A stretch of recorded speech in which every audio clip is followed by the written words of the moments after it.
أعوذ بالله من الشيطان الرجيم بسم الله الرحمن الرحيم فأقم وجهك للدين حنيفا فطرة الله التي فطر الناس عليها لا تبديل لخلق الله ذلك الدين القيم ولكن أكثر الناس لا يعلمون. عن أبي سعيد الخدري رضي الله تعالى عنه سمعت رسول الله صلى الله عليه وسلم يقول من رأى منكم منكرا فليغيره بيده فإن لم يستطع فبلسانه فإن لم يستطع فبقلبه وذلك أضعف الإيمان. വേദിയിലിരിക്കുന്ന ഏറെ ബഹുമാനമുള്ള ഈ ആദർശ ദാർശനിക കൂട്ടായ്മയുടെ നേതാക്കന്മാരെ, വിഴിഞ്ഞം കേരളത്തിലുടനീളം അറിയപ്പെടുന്ന പ്രസിദ്ധമായ ഒരു സ്ഥലം. വിഴിഞ്ഞത്തിന്റെ ഹൃദയഭാഗത്ത് ഫാമിലി കോൺഫറൻസിന്റെ ഭാഗമായി സംഘടിപ്പിക്കപ്പെട്ടിട്ടുള്ള തസ്വിയ ആദർശ സമ്മേളനത്തിൽ പങ്കെടുക്കുന്ന ഒരുപാട് സ്നേഹവും ബഹുമാനവും ഉള്ള സഹോദരി സഹോദരന്മാരെ, ഉച്ചഭാഷിണിയുടെ സഹായത്താൽ കടത്തിണ്ണകളിൽ, നാൽക്കവലകളിൽ, അങ്ങാടികളിൽ ഒക്കെ നിൽക്കുന്ന ഇതര മത ആദർശ വിശ്വാസികളായിട്ടുള്ള സഹൃദയരെ,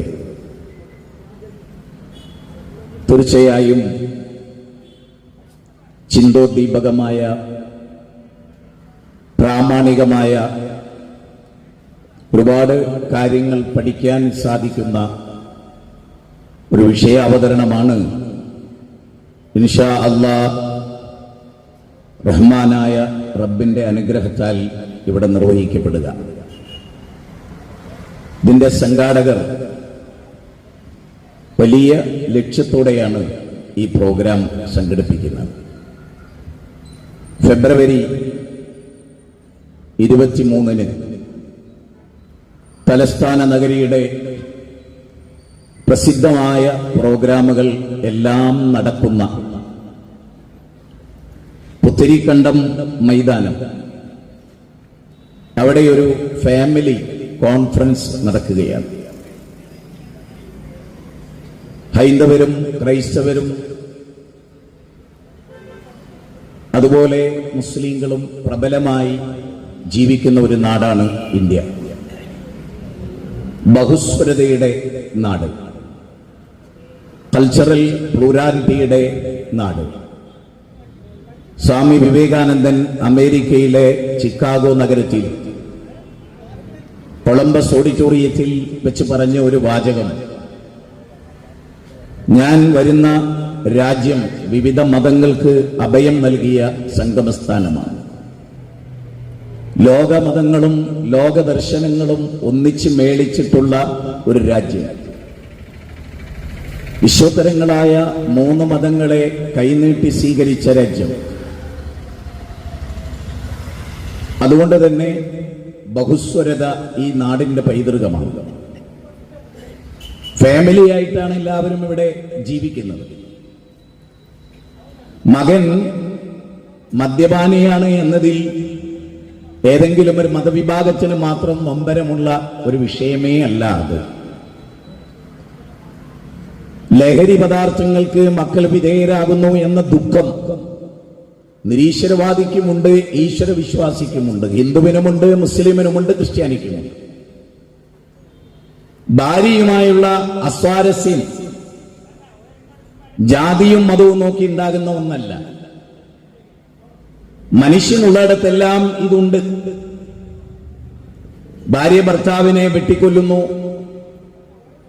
ഭർത്താവ് ഭാര്യയെ ശ്വാസം മുട്ടിപ്പിച്ചു കൊല്ലുന്നു, കാമുകനെ കഷായത്തിൽ വിഷം ചേർത്ത് കൊടുക്കുന്നു. കാമുകിയുടെ മുഖത്തേക്ക് ആസിഡുകൾ ഒഴിക്കുന്നു. തന്റെ ബീജത്തിൽ പറഞ്ഞ കുഞ്ഞിനെ അന്ധവിശ്വാസത്തിന്റെ പേരിൽ ആലപ്പുഴയിൽ തറയിലടിച്ചു കൊല്ലുന്നു. ഉന്നത വിദ്യാഭ്യാസ ശ്രേണിയിലുള്ളവർ വരെ അന്ധവിശ്വാസങ്ങൾക്ക് അടിമകളാണ്. വിശ്വാസമുണ്ട്, അന്ധവിശ്വാസമുണ്ട്, ആചാരമുണ്ട്, അനാചാരമുണ്ട്, സ്വഭാവമുണ്ട്, ദുസ്വഭാവമുണ്ട്, ക്ഷമയുണ്ട്, അക്ഷമയുണ്ട്, വിട്ടുവീഴ്ചയുണ്ട്, വിട്ടുവീഴ്ചയില്ലായ്മയും ഉണ്ട്, സ്നേഹവും ആർദ്രതയും അനുകമ്പയും സഹാനുഭൂതിയും എല്ലാം ഒരു ഭാഗത്തുണ്ട്. കൊല്ലുകയും നശിപ്പിക്കുകയും തകർക്കുകയും ഒക്കെ ചെയ്യുന്നത് മറുഭാഗത്തുമുണ്ട്. ഞാൻ എൻ്റെ കൂട്ടുകാരനോട്, പ്രിയ സുഹൃത്തിനോട് ഇന്ന് രാവിലെ ഒരു വാചകം പറഞ്ഞു. ഞങ്ങൾ കൊയിലാണ്ടിയിൽ നിന്ന്, കോഴിക്കോട് ജില്ലയിലെ കൊയിലാണ്ടിയിൽ നിന്ന് ട്രെയിൻ കയറുമ്പോ അവിടെ ലിഫ്റ്റ് ഉപയോഗിച്ച് ആളുകൾക്ക് കോണിപ്പടികൾ കയറുന്നത് എളുപ്പമാക്കാൻ ഭൗതികമായ പുരോഗതി, റെയിൽവേ സ്റ്റേഷനുകളൊക്കെ വലിയ മോടി പിടിപ്പിച്ചിരിക്കുന്നു. ജപ്പാനിലെ റെയിൽവേ സ്റ്റേഷനെ അനുകരിച്ചുകൊണ്ട് കോഴിക്കോട് റെയിൽവേ സ്റ്റേഷൻ വികസിപ്പിക്കുന്നു. വലിയ വലിയ ഉയർന്ന കെട്ടിടങ്ങൾ ഉണ്ടാകുന്നു. സജീവവും അതിഗംഭീരവുമായ ടെക്നോളജികൾ വികസിക്കുന്നു. റോഡുകൾ 6 വരിപ്പാത എക്സ്പ്രസ് ഹൈവേ ആക്കുന്നു. മനുഷ്യൻ ആവശ്യമുള്ള ഇത്തരത്തിലുള്ള ഭൗതികമായ എല്ലാ കാര്യങ്ങളും മനോഹരമായി ഭരണകൂടങ്ങൾ സംഘടിപ്പിച്ചുകൊണ്ടിരിക്കുന്നു. നമ്മുടെ കുട്ടികൾ സ്കൂളുകളിൽ പോകുന്നു. അവൻ ജിയോഗ്രഫി പഠിക്കുന്നു, A+ നേടുന്നു. കെമിസ്ട്രി പഠിക്കുന്നു, A+ നേടുന്നു. മാത്തമാറ്റിക്സ് പഠിക്കുന്നു, A+ നേടുന്നു. മലയാള സബ്ജക്ട് പഠിക്കുന്നു, A+ നേടുന്നു. ഫിസിക്സ് പഠിക്കുന്നു, A+ നേടുന്നു. ഇംഗ്ലീഷ് പഠിക്കുന്നു, A+ നേടുന്നു. സയൻസ് പഠിക്കുന്നു, A+ നേടുന്നു. ഇതെല്ലാം പഠിക്കുന്നു. പക്ഷെ കുട്ടി അനുസരണമുള്ള മകനാകാൻ പഠിക്കുന്നുണ്ടോ? ഒന്നാമത്തെ ചോദ്യം. കഞ്ചാവ് ശരീരത്തിനും സമൂഹത്തിനും ഹാനികരമാണ്, അത് പാടില്ല എന്ന് കുട്ടി സ്കൂളിൽ നിന്ന് പഠിക്കുന്നുണ്ടോ? മദ്യപാനം മഹാവിപത്താണ് എന്ന് കുട്ടി പഠിക്കുന്നുണ്ടോ? പ്രേമം നാശത്തിലാണ് കലാശിക്കുക എന്ന് കുട്ടി പഠിക്കുന്നുണ്ടോ? മാതാവിന് പ്രത്യേകമായ സ്ഥാനമുണ്ട് എന്ന് കുട്ടി പഠിക്കുന്നുണ്ടോ? അച്ഛനെ ആദരിക്കേണ്ടവനാണ് പുത്രൻ. പുത്രൻ എന്ന് പറഞ്ഞാൽ പും എന്ന നരകത്തിൽ നിന്നും അച്ഛനെ ത്രാണനം ചെയ്യുന്നവൻ പുത്രൻ. അല്ലേ? മാതൃദേവോ ഭവ, പിതൃദേവോ ഭവ, ആചാര്യദേവോ ഭവ, അതിഥി ദേവോ ഭവ എന്ന് പറയുന്നുണ്ട് വേദഗ്രന്ഥം. ദൈവതുല്യം സ്നേഹിക്കാൻ. എന്നിട്ട് മാതാവിനെ കഴുത്തറുത്ത് കൊല്ലുന്നു. മാതാവിനെ കട്ടപ്പനയിൽ കെട്ടിയിട്ട് ബലാത്സംഗം ചെയ്യുന്നു. പുത്രൻ. അപ്പൊ പുത്രനാരാ? അത് സ്കൂളിൽ നിന്ന് പഠിപ്പിക്കില്ല. നല്ലൊരു മരുമകളാരാ? സ്കൂളിൽ നിന്ന് പഠിപ്പിക്കുന്നില്ല. കളവ് നടത്തണോ? സ്കൂളിൽ നിന്ന് പഠിപ്പിക്കണില്ല. ധാർമ്മികത പഠിപ്പിക്കുന്ന ഒരു ഇടമേ അല്ല ആധുനിക സ്കൂളുകൾ. മറിച്ച് സ്കൂളുകളിലെ സിലബസ് പോലും മനുഷ്യനെ നശിപ്പിക്കുന്നതാണ് എന്നതാണ് സിലബസ് പരിശോധിച്ച ഞങ്ങൾക്കൊക്കെ മനസ്സിലായിട്ടുള്ളത്. മഹാമോശമാണ്. ആധുനിക കേരളത്തിന്റെ സിലബസ് പോലും ശരിക്കു പറഞ്ഞാൽ അത് ജെൻഡർ പൊളിറ്റിക്സിന്റെ ഭാഗമായി രൂപപ്പെടുന്നതാണ് എന്ന കാര്യത്തിൽ ആർക്കും പശ്ചാത്തലം ഉണ്ടാവില്ല പരിശോധിക്കുന്നവർക്ക്. നമ്മുടെ രാജ്യം അധർമ്മത്തിലേക്ക് കൂപ്പുത്തുന്നു. കൊലപാതകങ്ങൾ സാർവത്രികമാണ്, മയക്കുമരുന്നുകൾ സാർവത്രികമാണ്, ആക്സിഡന്റുകൾ സാർവത്രികമാണ്, കൊല്ലലും കൊലയും വഞ്ചനയും ചതിയും സാർവത്രികമാണ്, തീവ്രവാദം സാർവത്രികമാണ്, ഭീകരവാദം സാർവത്രികമാണ്. എല്ലാ തിന്മകളും സാർവത്രികമാണ്. നന്മകൾ താരതമ്യേന കുറഞ്ഞു വരുന്ന കാഴ്ച നമ്മെ ഏറെ വേദനിപ്പിക്കുന്നുണ്ട്. മഹാഭാരതത്തിൽ ശ്രീകൃഷ്ണൻ പറയുന്ന മനോഹരമായ ഒരു വാക്ക്, അല്ലെങ്കിൽ അതിന്റെ കർത്താവ് പറയുന്ന വാക്ക്, യഥാ യഥാഹി ധർമ്മസ്യ ഗ്ലാനിർഭവതി ഭാരത അപിത്താനമധർമ്മസ്യം തദാത്മാനം സൃജമ്യഹം പരിത്രാണായ സാധൂനാം വിനാശായ ച ദുഷ്കൃതാം ധർമ്മ സംസ്ഥാപനാർത്ഥായ സംഭവാമി യുഗേ യുഗേ. ശ്രീമദ് ഭഗവത്ഗീത 4-ാം അധ്യായം 7-8 ശ്ലോകങ്ങൾ. ധർമ്മത്തിന് ചുതി സംഭവിക്കുമ്പോ, അധർമ്മം കൊടികുത്തി വാഴുമ്പോ യുഗങ്ങൾ തോറും അർജുന ഞാൻ അവതരിക്കുന്നു എന്നാണ്.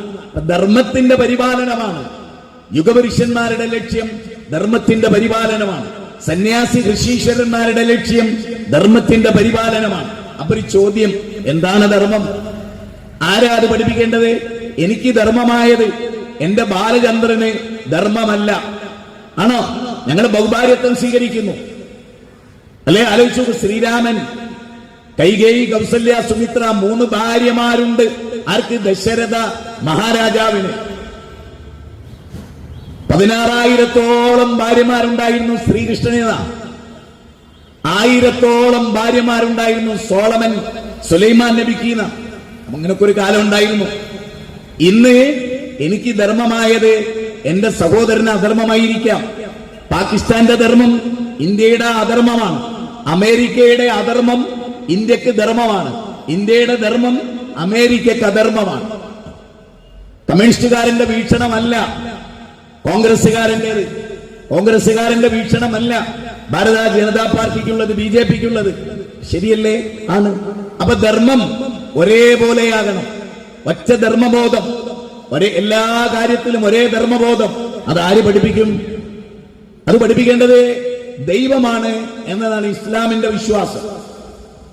ദൈവത്തിന് തെറ്റുപറ്റില്ല എന്നാണ് ഇസ്ലാം പറയുന്നത്. സർവജ്ഞനായ, സർവലോക പരിപാലകനായ പ്രപഞ്ചത്തിന്റെ നാഥൻ. ആ നാഥനിൽ നിന്ന് വേണം ധർമ്മമേത്, അധർമ്മമേത്, സത്യമേത്, അസത്യമേത്, നീതിയേത്, അനീതിയേത്, ന്യായമേത്, അന്യായമേത് എന്നൊക്കെ പറയേണ്ടത്. സ്ത്രീ ആരാണ്? ദൈവം പറയണം. സ്ത്രീനെ സൃഷ്ടിച്ച ദൈവമാണ്. പുരുഷൻ ആരാണ്? അവനെ പറ്റി പറയേണ്ടത് സൃഷ്ടിച്ച ദൈവമാണ്. ആണ് അല്ലേ? സാംസങ് കമ്പനിയുടെ മൊബൈൽ അത് കേടുവന്നാൽ അതിനൊരു കേട്ടലോഗ് ഉണ്ടാവും. അതെങ്ങനെയാണ് വർക്ക് ചെയ്യിപ്പിക്കേണ്ടതെന്ന് ഉണ്ടാവും ഇല്ലേ? ഉറപ്പാണ്. ഒരു കമ്പനിയുടെ പ്രൊഡക്റ്റ്, ആ പ്രൊഡക്റ്റ് കേടുവന്നാലും അതിനെ എങ്ങനെയാണ് കൈകാര്യം ചെയ്യേണ്ടത് എന്ന് വേറൊരു കമ്പനി അല്ല പറയുക, ആ വസ്തു ഇറക്കിയ കമ്പനിയാ പറയുക. എല്ലാരും അത് അംഗീകരിക്കും. എങ്കിൽ ആണും പെണ്ണും തുല്യമാണോ? അല്ല, വ്യത്യസ്തമാണ്. അവരുടെ പ്രവർത്തനങ്ങൾ വിഭിന്നമാണ്. ഗാന്ധിജി ആർക്കും എതിരുണ്ടാവില്ല. മോഹൻദാസ് കരംചന്ദ് ഗാന്ധി, മഹാത്മാഗാന്ധി ഹരേ റാം ഹരേ റാം എന്നുച്ചരിച്ച് ഗോഡ്സെയുടെ വെടിയുണ്ടകൾ ഏറ്റുവാങ്ങി മണ്ണോട് മണ്ണ് ചേർന്ന വ്യക്തി. ഒരു കുപ്പായത്തിന്റെ തടസ്സം പോലും ഉണ്ടായിരുന്നില്ല. വെടിയുണ്ട നേരെ നെഞ്ചിലേക്ക് തുളച്ചു കയറുകയായിരുന്നു. ആ മഹാത്മാഗാന്ധി, മോഹൻദാസ് കരംചന്ദ് ഗാന്ധി. അദ്ദേഹം പറഞ്ഞു, ചില ആളുകൾക്ക് സ്ത്രീയാകാൻ താല്പര്യമുണ്ട്, ചില സ്ത്രീകൾക്ക് പുരുഷനാകാനും താല്പര്യമുണ്ട്. ആധുനിക ലോകത്തെ 90% സ്ത്രീകൾക്ക് സ്ത്രീകളായതിന്റെ പേരിൽ കുറ്റബോധമാണ്, ആണാകാനുള്ള പ്രവണതയാണ്. അതിന്റെ നാശമാണ് ലോകം മുഴുവൻ കണ്ടുകൊണ്ടിരിക്കുന്നത്. ആണിനെ പോലെ ഡ്രസ്സ് ധരിക്കുക, ആണിനെ പോലെ ബുള്ളറ്റ് ഓടിക്കുക, ആണിനെ പോലെ തെങ്ങിൽ കയറുക, ആൺ ചെയ്യുന്നതെല്ലാം ചെയ്യുക, ഞങ്ങളും നിങ്ങളും തുല്യമാണെന്ന് പറയുക. എന്നിട്ട് ആണിനോട് പറയുക, പ്രസവം എനിക്ക് മാത്രമാണ്, മുലയൂട്ടൽ എനിക്ക് മാത്രമാണ്, കിച്ചൺ എനിക്ക് മാത്രമാണ്, ബ്ലൗസ് എടുക്കൽ എനിക്ക് മാത്രമാണ്, പാവാട ധരിക്കൽ എനിക്ക് മാത്രമാണ്. അങ്ങനെ തനിക്ക് മാത്രമായ കുറെ ഒന്നും ഉണ്ടെങ്കിലും പെണ്ണ് പറയുന്നു, ഞാൻ ആണാണ്, ഞാൻ ജീൻസ് ഇടും, ഞാൻ കീറിയ പാന്റ് എടുക്കും, ഞാൻ എല്ലാം ചെയ്യും, ഞാൻ പുരുഷനെ പോലെയാകും, ഞാൻ കുടിമരത്തിൽ പാഞ്ഞു കയറും എന്നൊക്കെ പറയാം. അപ്പൊ ആണും പെണ്ണും തുല്യമാണോ? അല്ല എന്നാണ് തലച്ചോറുള്ള എല്ലാവർക്കും പറയാം. ജെൻഡർ ന്യൂട്രാലിറ്റി സ്കൂളിൽ നടപ്പാക്കുന്നു. ആണിന്റെ തൊട്ടടുത്ത് പെണ്ണിനെ ഇരുത്തുക. ആലോചിച്ചു നോക്കുക, ഏറ്റവും വലിയ വിവരക്കേടല്ലേ? ഒരന്യ പെണ്ണിനെ തന്റെ അടുത്ത് ഇരുത്തിയാൽ ആണിന്റെ കയ്യും കാലും അടങ്ങുമോ? അപ്പൊ പഠിക്കാനല്ല പഠിപ്പിക്കുന്നത്, പിടിക്കാനാ പഠിപ്പിക്കുന്നത്. തൊട്ടടുത്ത് ഇരുത്തിയിട്ട് പിടിക്കുക. കാരണം ടൈറ്റ് ജീൻസ് ഇട്ട് ഒരു പെണ്ണവളുടെ ശരീരത്തിന്റെ വടിവ് കാണിച്ചാൽ വികാരം കൊള്ളുന്നവനാണ്. ഡോപ്പമിൻ പുരുഷന്റെ നിയന്ത്രണത്തിലല്ല. മനസ്സിലായില്ലേ? ഡോപ്പമിൻ ഉള്ള കാലത്തോളം വികാരം ഉണ്ടാവും. അതിനെ കൺട്രോൾ ചെയ്യുന്നത് മൂല്യങ്ങളാണ്, നിയമങ്ങളാണ്. തൊട്ടടുത്ത് ഇരുത്തി കൊടുക്കുക. എത്രമാത്രം വിരോധാഭാസമായ ഒരു കാര്യമാണ്. എന്നിട്ട് എല്ലാ തോന്നിയാസത്തിനും ലൈസൻസ് നൽകുക, എല്ലാ തെമ്മാടിത്തവും സ്കൂളിൽ തന്നെ പഠിപ്പിച്ചു കൊടുക്കുക. അങ്ങനെ കലാലയം മാറിയാൽ അതൊരു വലിയ കുഴപ്പത്തിന് കാരണമാകുമെന്ന് ഫാമിലി കോൺഫറൻസ് നിരീക്ഷിക്കുന്നു. കേരളത്തിലെ ഒരു ജില്ല ഒഴികെ മറ്റെല്ലാ ജില്ലകളിലും ഫാമിലി കോൺഫറൻസ് നടന്നു കഴിഞ്ഞു. അവസാനം ഫാമിലി കോൺഫറൻസ് നടക്കുന്നത് 84-ലധികം പഞ്ചായത്തുള്ള തിരുവനന്തപുരത്താണ്. അതേ പുത്തരിക്കണ്ടം മൈതാനത്താണ്. ജാതി മതഭേദമന്യേ എല്ലാവരെയും ഞങ്ങൾ അങ്ങോട്ട് ക്ഷണിക്കുന്നു. ഞാൻ ഒരു ഉദാഹരണം പറയാം. ലിയോ ടോൾസ്റ്റോയ്, ഗാന്ധിജിയെ പോലെ ഫേമസ് ആയ ഒരു മനുഷ്യൻ, ലോകം കണ്ട സാഹിത്യകാരൻ, യുദ്ധവും സമാധാനവും എന്ന പുസ്തകത്തിന്റെ കർത്താവ്, അന്ന കരീന എന്ന പുസ്തകത്തിന്റെ കർത്താവ്, സ്ത്രീയും പുരുഷനും, അങ്ങനെ വലിയ വിശ്വപ്രസിദ്ധ സാഹിത്യകാരൻ, ഭാര്യയുമായി നല്ല സ്വരച്ചേർച്ചയിൽ ആയിരുന്നില്ല. ഭാര്യയുമായി വളരെ ശണ്ട കൂടിയ ജീവിതം. അവസാനം 82 വയസ്സ് ഭാര്യയുമായി തെറ്റിപ്പിരിഞ്ഞു. അന്നത്തെ ദിവസം അവർ തമ്മിൽ ഭയങ്കര വാക്കേറ്റമുണ്ടായി. ലിയോ ടോൾസ്റ്റോയ് പറഞ്ഞു, ഇത്രയും കാലം ഞാൻ നിന്നെ സഹിച്ചു, ലോകം മുഴുവനെ എന്നെ ആദരിക്കുന്നുണ്ട്, നീ ഒഴിച്ചു. അങ്ങനെയാണ് ഭർത്താവിന്റെ മൂല്യം ഭാര്യമാർ മനസ്സിലാക്കില്ല ഒരിക്കലും. ഭർത്താവ് ചിലപ്പോൾ ജില്ലാ കലക്ടറായിരിക്കും, ഓക്കെ എടാവാടാ പോടാ. അങ്ങനെ ചില പോലീസ് ഉദ്യോഗസ്ഥന്മാർ നാട്ടുകാരൊക്കെ ഞെട്ടിക്കും ഭാര്യന്റെ മുമ്പിൽ ഇങ്ങനെ. കാരണം വലിയ ഷെറ, ദാമ്പത്യ ജീവിതം വലിയ ദുരന്തമായി തീരുന്ന ലോകത്താണ്. അങ്ങനെ ലിയോ ടോൾസ്റ്റോയ് ഭാര്യയോട് പറഞ്ഞു, ഇനി നിന്റെ കൂടെ ജീവിക്കുക എന്നത് സാധ്യമേ അല്ല. അങ്ങനെ അദ്ദേഹം വീട്ടിൽ നിന്ന് ഇറങ്ങി നടന്നു. 80 കിലോമീറ്ററിലധികം നടന്നു അദ്ദേഹം. നടന്നിട്ട് ഒരു റെയിൽവേ സ്റ്റേഷനിൽ ക്ഷീണിച്ച് അല്പം വിശ്രമിക്കാൻ വേണ്ടിയിരുന്നു. അവിടെ നിന്ന് അറ്റാക്ക് വന്ന് ലിയോ ടോൾസ്റ്റോയ് മരിച്ചു വീണു. മഞ്ഞു മൂടിക്കിടന്നു. പിറ്റേന്ന് രാവിലെ റെയിൽവേ സ്റ്റേഷൻ തൂത്തുവാരുന്ന തൂപ്പുകാരൻ അയാൾ കണ്ടു, ആരോ ഒരാൾ മഞ്ഞിൽ മൂടിക്കിടക്കുന്നു. മഞ്ഞ് മാന്തി നോക്കുമ്പോ വിശ്വപ്രസിദ്ധ സാഹിത്യകാരൻ ലിയോ ടോൾസ്റ്റോയിയാണ്. അപ്പൊ ദാമ്പത്യ ജീവിതം ലിയോ ടോൾസ്റ്റോയ് വിജയിച്ചില്ല, ഗാന്ധിജിക്ക് പോലും വിജയിച്ചില്ല, ചരിത്രം പറയുന്നുണ്ട്. കാർൽ മാർക്സിന് വിജയിച്ചില്ല. അബ്രഹാം ലിങ്കൺ അമേരിക്കന്റെ പ്രസിഡന്റ് ആയിരുന്നു. അദ്ദേഹത്തിന്റെ വസതിയിലെ ഒരു മീറ്റിംഗിൽ അടുപ്പത്ത് തിളച്ചുകൊണ്ടിരിക്കുന്ന ചെമ്പിൽ നിന്ന് വെള്ളമെടുത്ത് അബ്രഹാം ലിങ്കന്റെ തലയിൽ ഒഴിച്ച ഭാര്യയാണ് അയാൾക്കുണ്ടായിരുന്നത്. നമ്മൾ അറിയപ്പെട്ട ഏറ്റവും വലിയ സിനിമാ നടന്മാർ, അതിൽ എത്ര പേർക്ക് ഭാര്യമാരുമായി നല്ല ബന്ധമുണ്ട്, എത്ര പേര് ഡൈവേഴ്സായി, പ്രസിദ്ധരായ ആളുകൾ, ഞാൻ പേര് പറയുന്നില്ല, ഒത്തിരി ആളുകൾ നിങ്ങളുടെ മനസ്സിലേക്ക് കടന്നു വന്നു. സിനിമയുടെ അഗ്രപാളികളിൽ ഏറ്റവും നല്ല ഭാര്യയായി അഭിനയിച്ച അല്ലേ, അവർ തെറ്റിപ്പിരിഞ്ഞില്ലേ? ദിലീപും മഞ്ജു വാര്യർ മാത്രം ഓർത്താ മതി. പ്രേമിച്ചവരായിരുന്നു, ഭയങ്കര സ്നേഹത്തിലായിരുന്നു, ക്രൗഞ്ചമിഥുനങ്ങളായിരുന്നു, തെറ്റിപ്പിരിഞ്ഞില്ലേ? വേറൊരു പ്രേമം മൂത്തിട്ട് കെട്ടിയില്ലേ? ഉണ്ട്, എല്ലാവർക്കും അറിയാം. ഒരുപാട് ആളുകളുടെ, ഞാൻ പേര് പറയുന്നില്ല, ഒരുപാട് ആളുകളുടെ ദാമ്പത്യം വളരെ മോശമായിരുന്നു, മോറൽ സൈഡ് വളരെ മോശമായിരുന്നു. സിനിമയിൽ ഏറ്റവും ചീപ്പായി അഭിനയിക്കുന്നവർ ഏറ്റവും നല്ലവരായിരുന്നു. സിനിമയിൽ ഏറ്റവും നല്ല ഹീറോ ജീവിതത്തിൽ ഏറ്റവും വലിയ തെമ്മാടിയാണ്. സംശയം ആരെങ്കിലും ഉണ്ടോ ഈ സദസ്സിൽ? ഇല്ല, അങ്ങനെയൊക്കെയാണ്. അപ്പോ വിസ്ഡം ഇസ്ലാമിക് ഓർഗനൈസേഷൻ എന്ന കേരളത്തിലെ മത സംഘടന, നവോത്ഥാന സംഘടനയുടെ പിന്മുറക്കാർ കേരളത്തിൽ വലിയ ദുരന്തങ്ങൾ കാണുന്നു. പെൺകുട്ടികൾ നശിച്ചു പോകുന്നു, വിവാഹത്തിനു മുമ്പ് 3 തവണ ഗർഭിണികളാകുന്നു, വിവാഹേതര ബന്ധം നിലനിർത്തുന്നു, കല്യാണം വേണ്ടെന്ന് പറയുന്നു. അങ്ങനെ വളരെ മോശമായ രൂപത്തിൽ കാര്യങ്ങൾ വന്നു നിൽക്കുന്നു. കഞ്ചാവ് സാർവത്രികമാണ്, സിന്തറ്റിക് ലഹരികൾ സാർവത്രികമാണ്, അനേക തിന്മകൾ സാർവത്രികമാണ്. നമുക്ക് എന്തുണ്ട് രക്ഷ? ആത്മഹത്യകൾ വർദ്ധിക്കുന്നു. വൃദ്ധസദനങ്ങളിൽ അച്ഛനമ്മമാരെ കൊണ്ടുപോയി ഡംപ് ചെയ്യുന്നു. വലിയ വിലാപമായി അതിവിടെ ഉണ്ടാകുന്നു. എന്തുണ്ട് പരിഹാരം? ഒരുപാട് സൃഷ്ടികൾ ആരാധിക്കപ്പെടുന്നു. യഥാർത്ഥത്തിൽ സൃഷ്ടി പഠനത്തിലൂടെ സൃഷ്ടാവിലേക്ക്, അല്ലെ, സൃഷ്ടി പഠനത്തിലൂടെ സൃഷ്ടാവിലേക്ക്. ചന്ദ്രൻ നിലാവലകളെ പൊഴിക്കുന്നു, സൂര്യൻ ശക്തമായ ചൂട് സമ്മാനിക്കുന്നു, സൂര്യൻ നശിക്കുമെന്ന് ISRO ഡയറക്ടർ പറയും. ഇത്ര കൊല്ലത്തിനുള്ളിൽ നശിക്കും. സ്റ്റീഫൻ ഹോക്കിംഗ് സൂര്യനും ചന്ദ്രനും ഒന്ന് ചേരുമെന്ന് പറയും. 1400 വർഷങ്ങൾക്ക് മുമ്പേ ഒടുവിലത്തെ ഗ്രന്ഥമായ ദൈവിക ഗ്രന്ഥം സൂറത്ത് ഖിയാമ 75-ാം അധ്യായം വജ്മി അശ്ശംസു വൽ ഖമർ, സൂര്യനും ചന്ദ്രനും ഒന്നാകും, സൂര്യന്റെ പ്രകാശം കെട്ടടങ്ങും, സൂര്യൻ നശിച്ചു പോകുമെന്ന് പറയും. നശിക്കുന്ന സൂര്യൻ ദൈവമാകാൻ പാടില്ല, ചന്ദ്രൻ ദൈവമാകാൻ പാടില്ല, നക്ഷത്രങ്ങൾ മനുഷ്യന്റെ ഭാഗ്യനിർഭാഗ്യങ്ങൾ നിർണയിക്കാൻ പാടില്ല. പാടില്ല എന്നല്ല, അതിന് കഴിയില്ല. പക്ഷെ അങ്ങനെ വിശ്വസിക്കുന്നു. ഭാഗ്യനക്ഷത്രങ്ങളെ നിങ്ങൾ നിർവചിക്കുന്നു ജയവും പരാജയവും. ഭാഗ്യനക്ഷത്രങ്ങളെ നിങ്ങൾ നിർവചിക്കുന്നു ജയവും പരാജയവും.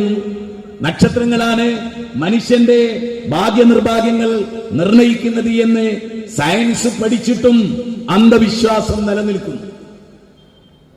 ശരിക്കും ഞാൻ നിങ്ങളെ ഒരു നല്ല പോയിന്റിലേക്ക് ഫസ്റ്റ് തന്നെ കൊണ്ടുവരാം.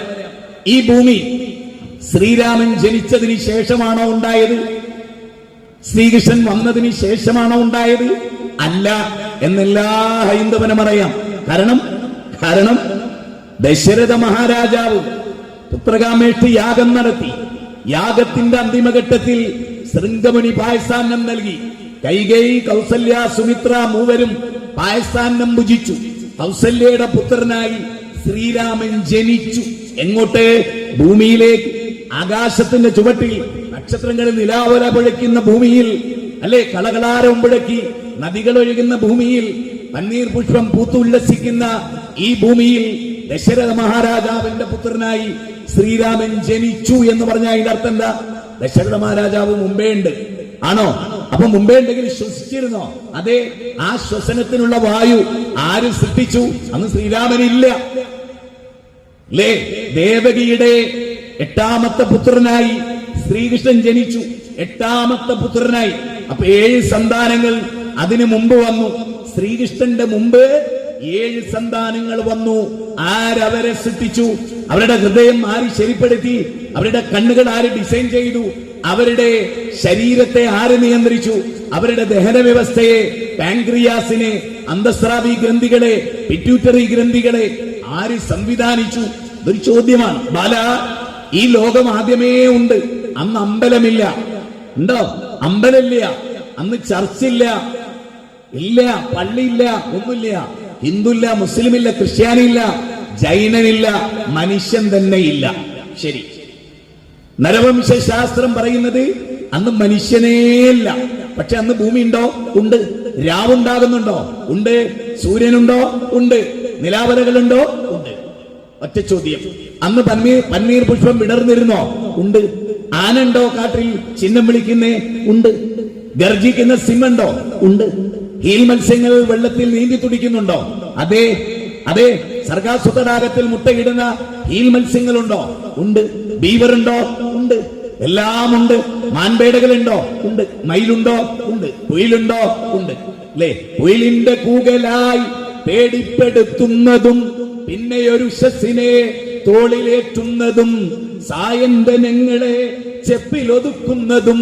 അല്ലേ? ONV കുറുപ്പിന്റെ ഭൂമിക്കറി ചരമഗീതം. അതിൽ പറയാൻ, ഇഷ്ടവധുവാം നിന്നെ സൂര്യൻ അണിയിച്ച ചിത്രപടകഞ്ചുകം തെല്ലൊന്നു നീക്കി നീ അരുളിയ മുലപ്പാൽ കുടിച്ചു തെഴുത്തവർക്കൊരു ദാഹമുണ്ടായി. ഒടുക്കത്തെ ദാഹം നിൻ തിരുഹൃദയ രക്തം കുടിപ്പാൻ. ഇഷ്ടവധുവാം നിന്നെ സൂര്യൻ അണിയിച്ച ചിത്രപടകഞ്ചുകം. ഭൂമിയുടെ ഹരിതാപമായ അവസ്ഥ സൂര്യന്റെ പ്രകാശമേറ്റ ഫോട്ടോസിന്തസിസ് ആണ് എന്ന് ONV കുറിപ്പ്. അതൊക്കെ മുമ്പേ ഉണ്ട്.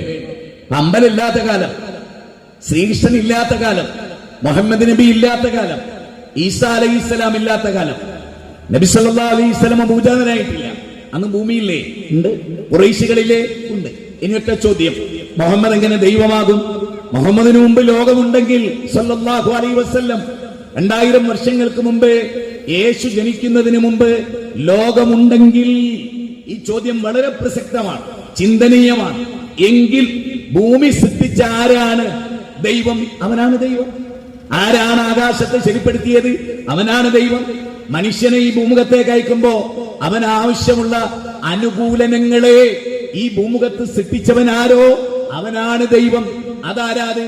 ഹിരണ്യഗർഭഃ സമവർത്തദാഗ്രേ ഭൂതസ്യ ജാതപതിരേക ആസീത് സദാധാര പൃഥിവ്യം ദ്യാമു ദേവായ കശ്മൈ ദേവായ ഹവിഷാപിദേമാം.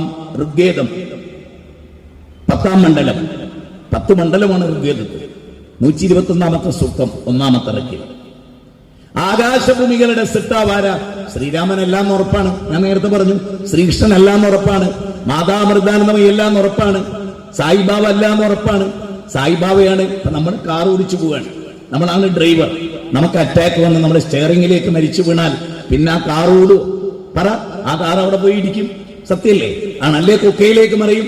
സത്യല്ലേ? സൂര്യന്റെ നിയന്ത്രണം സായിബാബക്കാണെങ്കിൽ സായിബാബ മരിക്കുന്നതിനോടുകൂടി സൂര്യന്റെ കൺട്രോൾ കൊണ്ടേ പോണം. ചെറിയ തിങ്കിങ് ആട്ടോ പറയുന്നത്, സിമ്പിൾ തോട്ട് കേട്ടോ. നേരെ മറിച്ച് ഇസ്ലാമിനെ ആരാധിക്കാൻ ഒരു പ്രതിമല്ല. മുഹമ്മദ് നബിയുടെ മാത്രമേ പ്രതിമ ഇല്ലാത്തുള്ളൂ ലോകത്ത്. ഗാന്ധിജിന്റെ ഉണ്ട്, നെഹ്റുവിന്റെ ഉണ്ട്, പട്ടേലിന്റെ ഉണ്ട്. 3000 കോടിയുടെ പ്രതിമ. ലോകത്ത് അത്ര വിലപിടിപ്പുള്ള ഒരു പ്രതിമ ലോകത്ത് എവിടെ ഉണ്ടാവില്ല. ഇന്ത്യയിൽ മാത്രമേ ഉള്ളൂ. അത്രയും വലിയ പൊട്ടപ്പോയത്തോ. 3000 കോടി പ്രതിമ തിന്നാൻ തരുമോ? ഇല്ല. പ്രതിമ സംസ്കാരം തരുമോ? ഇല്ല. പ്രതിമ ഉടുക്കാത്തവന് വസ്ത്രം നൽകുവോ? ഇല്ല. നമ്മുടെ രാജ്യത്ത് നടക്കണ നമ്മൾ ചിന്തിച്ചിട്ടുണ്ടോ? ലോകത്തെ ഏറ്റവും മുന്തിയ പ്രതിമ ബുദ്ധ പ്രതിമയായിരുന്നു എന്നാ. അതൊരു കൊടുങ്കാറ്റ് വന്ന് പൊളിഞ്ഞു വീണപ്പോ അതിന്റെ രാജാവ് പറഞ്ഞത്രേ, ഇതിനോളം വലിയൊരു വിവരക്കേട് ലോകത്തില്ല. ദൈവമായിട്ട് കൊണ്ടുപോയി വെച്ചതാ, ഒറ്റടിക്ക് തകർന്ന് തരിപ്പണായി. ഇന്നതെന്ത് ദൈവാണ്? മനുഷ്യനെ ആലോചിച്ചിട്ടുണ്ടോ? നമ്മൾ മിണ്ടാത്ത ഒരു കരിങ്കല്ലെടുത്ത് വെക്കുക, എന്നിട്ട് അതിൽ പ്രതിമ കൊത്തുക, എന്നിട്ട് പൂജാമുറി കൊണ്ടുവെക്കുക, എന്നിട്ട് നമ്മളെടുക്കണം ആ ദൈവത്തെ, നമ്മളെടുക്കണം, എന്നിട്ട് നമ്മളായിട്ട് കൊണ്ടുവെക്കണം. എന്നാ ഉണ്ടാക്കിയ പ്രതിമ നടന്നുപോയി പൂജാമുറിയിൽ ഇരുന്നോ? അതിട്ടില്ല. തലച്ചോറില്ല. ഇന്ത്യ രാജ്യത്തെ മനുഷ്യർക്ക് തലച്ചോറില്ല. ചിന്തിക്കും. ഞാൻ ആദർശം തുറന്നു പറയുന്ന ആളാ എല്ലാരോടും. എന്റെ മുമ്പിൽ മനുഷ്യരേ ഉള്ളൂ. മുസ്ലിം, ക്രിസ്ത്യൻ മനുഷ്യരോട് പറയാം, മനുഷ്യരെ, ആരാണ് നമ്മുടെ ദൈവം? ഇവരെല്ലാം മരിച്ചു. മുഹമ്മദ് നബി മരിച്ചുവല്ലോ. എന്നിട്ട് സൂര്യൻ ഉദിച്ചില്ലേ? ഉദിച്ചു. ചന്ദ്രൻ നിലാവലകൾ ഒഴിച്ചില്ലേ? രാവും പകലും ഉണ്ടായില്ലേ? മഴ പെയ്തില്ലേ? ഒക്കെ ഉണ്ടായി. എങ്കിൽ മുഹമ്മദ് നബിക്ക് അതിൽ ഒരു പങ്കുമില്ല എന്നർത്ഥം. എത്ര ചെറിയ ചിന്ത. ഒന്നുകൂടെ സിമ്പിൾ. യേശു കുരിശിലേറ്റപ്പെട്ടു എന്ന് ക്രിസ്ത്യാനികൾ. സത്യമല്ലേ അവരുടെ വിശ്വാസം? അവര് പറയുന്നതാണോ സത്യം? അത് വേറെ വിഷയം. അവരുടെ വിശ്വാസം അതല്ലേ? ആണ്. യേശു കുരിശിലേറി, എന്നിട്ട് 3 ദിവസം കുരിശി കിടന്നു, എന്നിട്ട് ഉയർന്നെഴുന്നേറ്റു. ഒറ്റ ചോദ്യം, യേശു കുരിശിലേറിയത് മുതൽ 3 ദിവസം സൂര്യൻ ഉദിച്ചോ? ഉദിച്ചു. 3 ദിവസം എന്ന് പറയുന്നത് എന്തുകൊണ്ടാ? ഒരു ദിവസം രണ്ടാമായി, 2-ാം ദിവസം 3-ാമതായി. അത് ആര് നിയന്ത്രിച്ചു? കുരിശി കിടക്കുന്ന യേശു എല്ലാം ഉറപ്പാണ്. എങ്കിൽ ആ 3 ദിവസം ഈ ലോകത്തെ നിയന്ത്രിച്ചവനാരോ അവനാണ് ഞങ്ങളുടെ ദൈവം, ഇസ്ലാമിന്റെ ദൈവം. മുഹമ്മദ് നബിക്ക് പ്രതിമല്ല. ആലോചിച്ചിട്ടുണ്ടോ എന്തുകൊണ്ട്? ആ പ്രതിമയിൽ ഒതുക്കാൻ പറ്റുന്ന പ്രതിമാസ്തിന.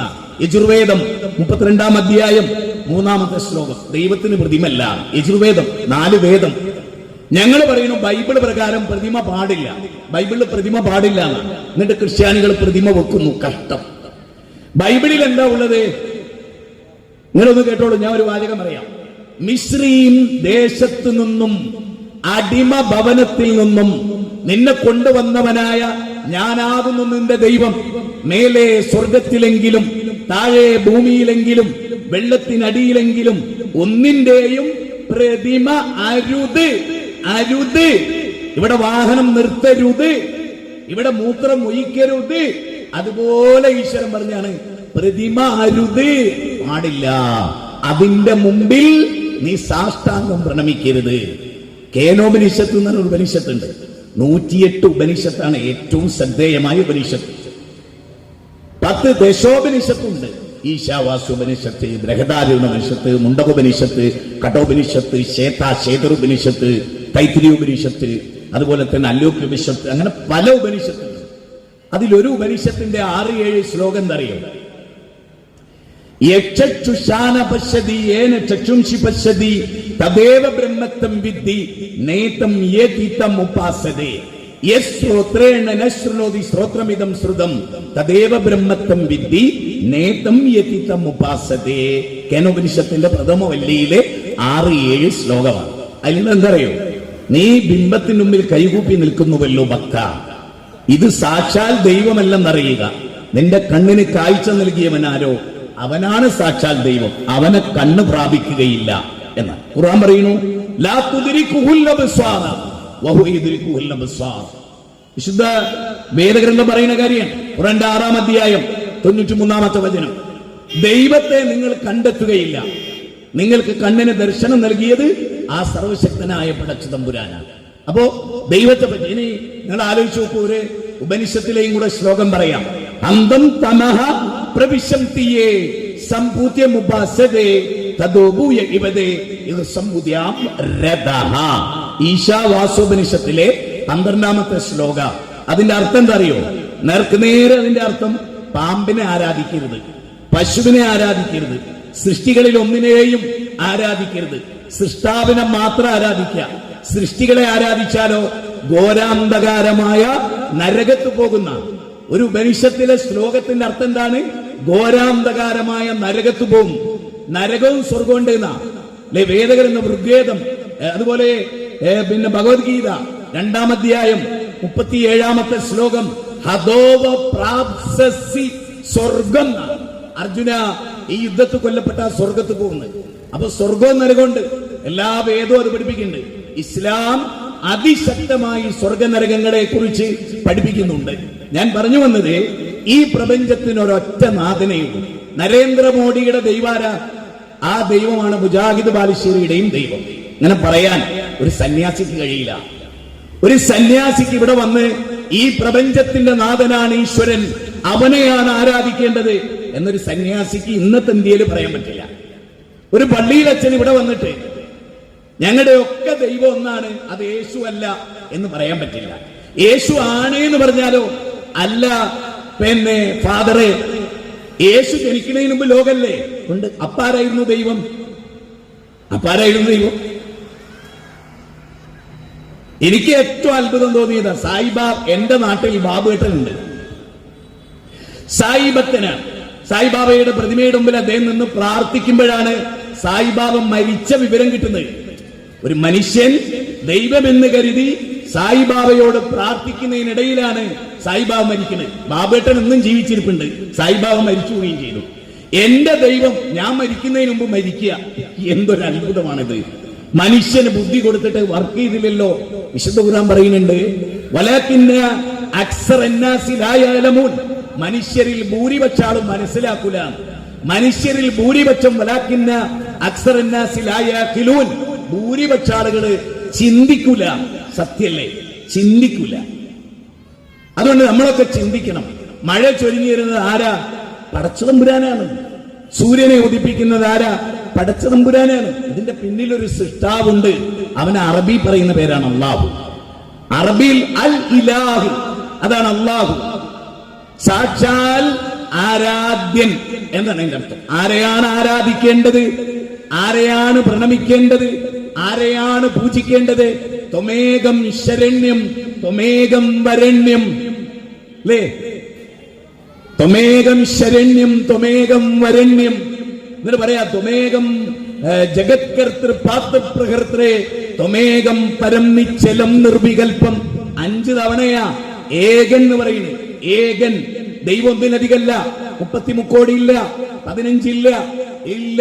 ദൈവത്തിന്റെ ഒരു ഗുണവിശേഷവും ഒരു നബിക്കില്ല, ഒരു വലിയനില്ല, ഒരു ബീവിക്കില്ല, ഒരാൾക്കുമില്ല. സാക്ഷാൽ സർവശക്തനല്ലാതെ. ബൈബിളിൽ ഒരു വാചകമുണ്ട്, ഷെമ്മ ഇസ്രായേല അഡോണ എലോഹിൻ അഡോണ യഹ്.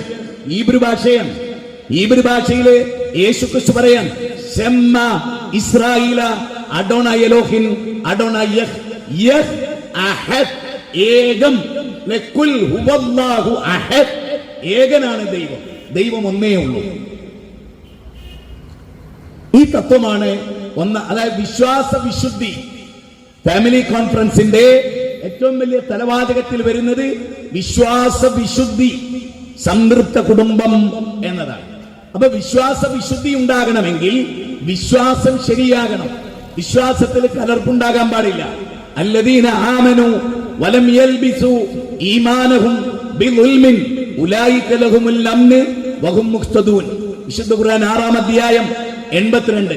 ദൈവത്തിൽ അചഞ്ചലമായി വിശ്വസിച്ചിട്ട് ദൈവത്തിന്റെ സൃഷ്ടിയെ ആരാധിക്കുന്ന ഒരു സ്ഥിതിവിശേഷം. പലപ്പോഴും നമ്മുടെ പഠനം സൃഷ്ടികളിൽ മാത്രം പരിമിതമാണ്. ഉദാഹരണം, കടലമ്മ എന്നൊരു വിശ്വാസം. കടല് മത്സ്യം തരുന്നു, അതുകൊണ്ട് കടല് ദൈവമാകുമോ? ഇല്ല. സൂര്യൻ പ്രകാശം വരുത്തുന്നു, അതുകൊണ്ട് ദൈവമാകുമല്ല. സൂര്യനെ സൃഷ്ടിച്ചതാര? ഇസ്ലാം എങ്ങനെയാ ചിന്തിക്കുന്നതെന്നറിയോ? ഇസ്ലാം ചിന്തിക്കുന്നത് പ്രവാചകനെ അയച്ചതാര? ദൈവം. ഈ ഭൂമി സൃഷ്ടിച്ചതാര? ദൈവം. വായു നൽകിയതാര? ദൈവം. വെള്ളം നൽകിയതാര? ദൈവം. അപ്പൊ അവനെ മാത്രമേ ആരാധിക്കാൻ പാടുള്ളൂ. അവന്റെ ദൂതൻ മാത്രമാണ് മുഹമ്മദ് നബി. അവതാര സങ്കല്പം അതിൽ ആളുകൾ ആരാധിക്കുക പാടില്ലാത്തതാണ്. വേദഗ്രന്ഥം എതിർക്കുന്നതാണ്. ഹിന്ദുധർമ്മ പരിചയം എന്ന് പറഞ്ഞൊരു പുസ്തകമുണ്ട്. ശ്രീരാമകൃഷ്ണ മഠം, പുറനാട്ടുകര, തൃശൂർ. മേൽവിലാസമാണ്. എഴുതിയത് കെ പരമേശ്വരൻ പിള്ള. 21-ാം അധ്യായം 148-ാമത്തെ പേജ്. ഹിന്ദുധർമ്മ പരിചയം. ഇവിടെ ഏതെങ്കിലും ലൈബ്രറിയിലൊക്കെ ആ പുസ്തകം ഉണ്ടാവും.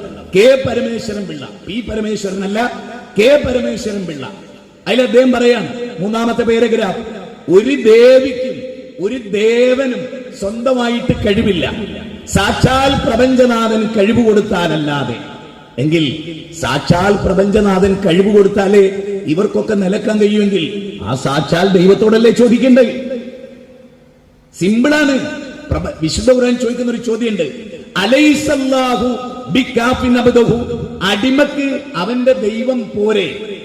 അവനെ സൃഷ്ടിച്ചത് അവന്റെ ദൈവമാണെങ്കിൽ, അവന്റെ ഹൃദയത്തെ സംവിധാനിച്ച അവന്റെ ദൈവമാണെങ്കിൽ, ഹൃദയത്തിന്റെ ഉള്ളിലുള്ളത് അറിയുന്നത് അവന്റെ ദൈവമാണെങ്കിൽ, അവന്റെ ഹൃദയവേദന ഇറക്കി വെക്കേണ്ടത് ആ ദൈവത്തിന്റെ മുമ്പിലല്ലേ? അതറിയാത്ത സൃഷ്ടികളുടെ മുമ്പിലാണോ? വല്ലാത്തൊരു ചോദ്യം. ഇപ്പൊ ശ്രീകൃഷ്ണൻ, ഞാൻ ഉദാഹരണം പറയാണ്, മുഹമ്മദ് നബിയുടെ ഒരു പ്രതിമ ഉണ്ട് എന്ന് വിചാരിച്ചോ. ആ പ്രതിമയുടെ മേലെ കാക്ക കാഷ്ടിക്കുന്നു. അത് വേണ്ടാന്ന് പറയാൻ സാധിക്കൂ അദ്ദേഹത്തിന്? ആ പ്രതിമക്ക് ഇല്ല. ആ പ്രതിമയാണോ ആരാധിക്കപ്പെടുന്നത്? അതൊക്കെ അല്ലതാണ്. ആ പ്രതിമ ആരുടേതാണോ ആ വ്യക്തിയാണ് ആരാധിക്കുന്നത്. സത്യല്ലേ? ആണ്. എങ്കിൽ നമുക്ക് ചിന്തിക്കാം, വേദഗ്രന്ഥങ്ങളെല്ലാം യേശുക്രിസ്തുവിനോട് ചോദിക്കുന്നുണ്ട്, പ്രഥമവും പ്രധാനവുമായ കൽപ്പന ഏതാണ്? മാർക്കോസിന്റെ 12-ാം അധ്യായം 29-ാമത്തെ വചനം. ബൈബിളാണ്. ആർക്കും എടുത്തു നോക്കാം, തെറ്റില്ല, ഉറപ്പാണ്. ഞാൻ പറയുന്ന ഒരെണ്ണത്തെ പോലും ഗണ്ഡിക്കാനോ മറിച്ചു പറയാനോ ഒരു ബുദ്ധിജീവിക്കും കഴിയുകയില്ല. എന്തുകൊണ്ട്? ഈ പുസ്തകമെല്ലാം എന്റെ വീട്ടിലുണ്ട്. ഞാനതിങ്ങനെ തുറന്ന് വായിച്ച് പഠിച്ചതാണ്. ആരും പഠിപ്പിച്ചെന്നല്ല, സ്വയം പഠിച്ചതാണ്. സന്യാസിമാരുടെ കൂടെ പോയി പഠിച്ചതാണ്. അതുകൊണ്ട് തന്നെ അത് തെറ്റാണെന്ന് പറയാൻ ഞാൻ 300 സന്യാസിമാരുടെ കൂടെ വേദി പങ്കിട്ടിട്ടുണ്ട്. 82 അമ്പലത്തിൽ പ്രസംഗിച്ചിട്ടുണ്ട്. എന്നെ ഇന്ന് വരെ ഒരാൾക്കും ഗണ്ഡിക്കാൻ കഴിഞ്ഞിട്ടില്ല, ഒരു സന്യാസിക്ക്. ഞാൻ പറയുന്നത് സത്യമല്ല എന്ന് പറയാനും കഴിഞ്ഞിട്ടില്ല. സത്യത്തിൽ സത്യം ഇതാണ്. നമുക്കെല്ലാവർക്കും ഒറ്റ ദൈവമേ ഉള്ളൂ. നിങ്ങൾ ഇങ്ങനെ ആലോചിച്ച് നോക്കൂ, മാധവി ചേച്ചിയുടെയും സുമതി ചേച്ചിയുടെയും കല്യാണമ്മയുടെയും ആമിനത്താത്താന്റെയും ദൈവം ഒന്ന്. എന്തൊരു സന്തോഷാത്! ഒരേ ഭൂമി, ഒരേ തറവാട്, വസുദൈവ കുടുംബകം എന്നാണ്. വസുദൈവ കുടുംബകം. ലോകമാണ് തറവാട്, ലോകം തറവാടാണ്. ഇന്ന ഹാദിഹി ഉമ്മത്തുക്കും ഉമ്മത്തൻ വാഹിദ വഅന റബ്ബുക്കും ഫഅബ്ദൂൻ. നിങ്ങളുടെ സമുദായം ഒരു ഏക സമുദായമാണ്. ഒരച്ഛനമ്മമാർക്ക് പിറന്ന മക്കൾ, ഓർത്താൽ ഒരൊറ്റ തറവാട്ടുകാർ നാം. നാഥന്റെ മുറ്റത്ത് വിരിഞ്ഞു നിൽക്കും തന്മുന്തിരിക്കൊത്ത മനുഷ്യവർഗം. ഒരച്ഛന്റെ അമ്മയുടെ മക്കൾ, ഒരച്ഛന്റെ ഒരു അമ്മയുടെ മക്കൾ. എന്തൊരു സന്തോഷാത്! ഒരു തറവാട്, വസുദൈവ കുടുംബകം. ബാന്ധവാ മാനവാ സർവേ സ്വദേശ ഭുവനത്രയം. ബാന്ധവാ മാനവാ സർവേ സ്വദേശ ഭുവനത്രയം. ലോകമാണ് തറവാട്. നിങ്ങളൊക്കെ ഒരു കുടുംബത്തിലെ അംഗങ്ങളാണ്, ഒരു ദൈവത്തിന്റെ അടിമകളാണ്. അതുകൊണ്ട് അവനെ മാത്രം ആരാധിക്കുക എന്ന തത്വമാണ് ഇസ്ലാം ലോകത്തിന്റെ മുമ്പിൽ വെക്കുന്നത്. ഇസ്ലാമിലെ ഞങ്ങൾ പള്ളിയിൽ പോയി, മഗ്‌രിബിന് ബാങ്ക് കൊടുത്തു, ഞങ്ങൾ പള്ളിയിൽ പോയി. ആ പള്ളിയിൽ ഞങ്ങൾ കൈകെട്ടിക്കൊണ്ട് ദൈവത്തിന് മുമ്പിൽ പറയുന്നത് എന്താണ്? വജ്ജഹ്തു വജ്ഹിയ ലില്ലദീ ഫത്തറസ്സമാവാതി വൽ അർദ്. ആകാശ ഭൂമികളെ സൃഷ്ടിച്ച പ്രപഞ്ചനാഥ, നിന്റെ മുമ്പിൽ ഞാൻ എന്റെ മുഖത്തെ തിരിച്ചിരിക്കുന്നു എന്നാ. എന്താ പറയുന്നത്? ഒരു പഞ്ചായത്തിന്റെ ദൈവമല്ല, ഒരു ഗ്രാമത്തിന്റെ ദൈവമല്ല, മറിച്ച് ലോകത്തിന്റെ ദൈവം. ഇപ്പൊ ഉള്ളാളം എന്ന് പറയുന്ന സ്ഥലമുണ്ട് മംഗലാപുരത്ത്. ഉള്ളാളം തങ്ങൾ എന്ന് പറഞ്ഞൊരു തങ്ങളുണ്ട്. ലണ്ടനിൽ പോയിട്ട് ഉള്ളാളം തങ്ങൾ അറിയോന്ന് ചോദിച്ചാൽ ലണ്ടനുകാരൻ എന്ത് ഉള്ളാളം തങ്ങൾ? ഗുരുവായൂരപ്പനെ അറിയോ എന്ന് ലണ്ടനിൽ ചോദിച്ചാൽ നേരെ മറിച്ച് അവരോട് ചോദിക്കുക ആകാശഭൂമികളുടെ ദൈവത്തെ അറിയോന്ന് അറിയും. എല്ലാരും അറിയും. ആൽബർട്ട് ഐൻസ്റ്റീൻ ഒരു ദൈവത്തെ പരിചയപ്പെടുത്തി. ആ ദൈവത്തിനെ നമ്മൾ പറയുന്നത്. ലോകത്തെല്ലാവർക്കും ഒരൊറ്റ ദൈവം. ആ ദൈവത്തെ ആരാധിക്കുന്നിടത്താണ് സമാധാനവും ശാന്തിയും കുടികൊള്ളുന്നത്. എല്ലാവിധ സംഘടനകളുടെയും ഒരു പരിധി വരെയുള്ള പരിഹാരം ഏക ദൈവത്തിലേക്ക് മടങ്ങലാണ്. നമ്മളൊക്കെ ഒരേ സിട്ടാവിന്റെ അടിമകളാണ് എന്ന തത്വത്തിലേക്ക് മടങ്ങലാണ്. അതാണ് വിശ്വാസ വിശുദ്ധിയുടെ ഭാഗമായി ഒന്നാമതായി ഞങ്ങൾ ലോകത്തിന്റെ മുമ്പിൽ വെക്കുന്നത്. ഒന്നാമതായി ലോകത്തിന്റെ മുമ്പിൽ വെക്കുന്നത് ഈ ഒരു പ്രകാശത്തെയാണ്. അതിൽ ഒന്നുകൂടെ വ്യക്തമായി പറഞ്ഞാൽ പ്രവാചകന്മാരെല്ലാം ലോകത്തെ പ്രഖ്യാപിച്ചതും അവർ വന്ന് ജനങ്ങളെ ക്ഷണിച്ചതും ഒരു ദൈവമുണ്ട് എന്ന് പറയാനല്ല. ഒരു ദൈവമുണ്ട് എന്ന് എല്ലാവർക്കും അറിയാം. ആ ദൈവത്തെ മാത്രമേ ആരാധിക്കാവൂ എന്ന് പറയാനാണ് പ്രവാചകന്മാരെല്ലാം വന്നത്. നിങ്ങൾ പരിശോധിച്ചോ, നൂഹ് നബി അലൈഹിസ്സലാത്തു വസ്സലാം അദ്ദേഹമാണ് മാനുഷികത്തിന്റെ ഒന്നാമത്തെ പ്രവാചകൻ, ദഅവത്ത് നടത്തിയ പ്രവാചകൻ അല്ലേ? ആദം നബിയാണ് ഒന്നാമത്തെ നബി, റസൂൽ. അത് നൂഹ് അലൈഹിസ്സലാത്തു വസ്സലാം. ഇന്നാ അർസൽനാ നൂഹൻ ഇലാ ഖൗമിഹി അൻ അൻദിർ ഖൗമക മിൻ ഖബ്ലി അയ്യതിയഹും അദാബുൻ അലീം. എന്താ ഖുർആൻ പറയുന്നത്? 71-ാം അധ്യായം 1-ാമത്തെ വചനം. നോഹ പ്രവാചകനെ നാം അയച്ചു, പേടകത്തിന്റെ പ്രവാചകൻ. ബൈബിൾ പറയുന്നത് അങ്ങനെയാണ്. ആ പ്രവാചകനെ നാം അയച്ചു ജനങ്ങൾക്ക് താക്കീത് നൽകാൻ, അവർക്ക് ദൈവത്തിന്റെ ശിക്ഷ വരുന്നതിന് മുമ്പ്. എന്തിലേക്ക് ക്ഷണിച്ചത്? അനി അബ്ദുല്ലാഹ്, നിങ്ങൾ പ്രപഞ്ചത്തിന്റെ നാഥനെ ആരാധിക്കുക, ഈ ലോകത്തെ സൃഷ്ടിച്ച സ്രഷ്ടാവിനെ ആരാധിക്കുക, അവന് തഖ്വയുള്ളവരാവുക എന്ന് പറഞ്ഞാൽ അവന്റെ നിയമങ്ങൾ സൂക്ഷിച്ച് ജീവിക്കുക, പ്രവാചകന്മാരെ അനുസരിക്കുക. ഈ 3 കാര്യങ്ങളാണ് തുടക്കത്തിൽ പറയുന്നത്. ദൈവത്തോട് ചെയ്ത പാപം ഏറ്റുപറയുക, അതാണ് പിന്നെ പറയുന്നത്. നിങ്ങൾ ഒരുപാട് പാപം ചെയ്തു, അത് ദൈവത്തോട് ഏറ്റുപറയുക, സൃഷ്ടികളോടല്ല, പ്രവാചകനോടല്ല. മുസ്ലിങ്ങളിൽ ചില ആളുകൾ പ്രവാചകനോട് ഇസ്തിഗ്ഫാർ നടത്തുന്നുണ്ട്. ഇർതഖബതു അലൽ ഖത്താ ഗൈറ ഹസിരിൻ വാഹദ ലക അഷ്കു ഫീഹി യാ സയ്യിദി ഖൈറൻ നബി എന്നതിലൂടെ പ്രവാചക, പാപമെന്ന വാഹനമിൽ അറ്റമില്ല ഞാൻ കേറി, അങ്ങയോട് അന്യായം ഞാൻ എന്ന് പാടുക. അപ്പൊ അത് പാടില്ല. കാരണം നോഹ പ്രവാചകൻ പറയുന്ന എന്താ? നിങ്ങൾ നിങ്ങളുടെ റബ്ബിനോട്, പരിപാലകനോട്, സൃഷ്ടാവിനോട് പൊറുക്കലിനെ തേടുക എന്നാണ് നൂഹ് അലൈഹിസ്സലാം പറയുന്നത്. 71-ാം അധ്യായം സൂറത്തു നൂഹ് 10-ാമത്തെ വചനമാണ്. തെളിവാ ഞാൻ പറയുന്നത്. ആർക്കും ഖുർആൻ അറിയുന്നവർക്ക് നോക്കാം, ബൈബിൾ അറിയുന്നവർക്ക് നോക്കാം, ഭഗവത്ഗീത അറിയുന്നവർക്ക് നോക്കാം, ഋഗ്വേദം അറിയുന്നവർക്ക് നോക്കാം, സാമവേദം അറിയുന്നവർക്ക് നോക്കാം, അഥർവവേദം അറിയുന്നവർക്ക് നോക്കാം. അത്ര കൃത്യമാണ്, തെളിവാണ്. കുൽ ഹാതു ബുർഹാനകും, എവിടെ തെളിവ് എന്ന് പറഞ്ഞാൽ തെളിവാണ്. ഫഖുൽ തസ്തഗ്ഫിറു റബ്ബകും ഇന്നഹു കാന ഗഫാറ, നിങ്ങൾ ദൈവത്തോട് പൊറുക്കലിനെ തേടും, എങ്കിലോ യുർസിലിസ് സമാഅ അലൈക്കും മിദ്റാറ, ആ ദൈവം നിങ്ങൾക്ക് മഴ തരും. വിശ്വാസം, ആ ദൈവം നിങ്ങൾക്ക് മഴ തരും, നിങ്ങൾക്ക് സന്താനങ്ങളെ നൽകും, നിങ്ങൾക്ക് അരുവികൾ ഒഴുക്കി തരും, നിങ്ങൾക്ക് സമ്പാദ്യ സൗഭാഗ്യമുണ്ടാകും. ഇതെല്ലാം ദൈവത്തോട് നിങ്ങൾ പൊറുക്കലിനെ തേടിയാൽ കിട്ടുന്നതാണ്.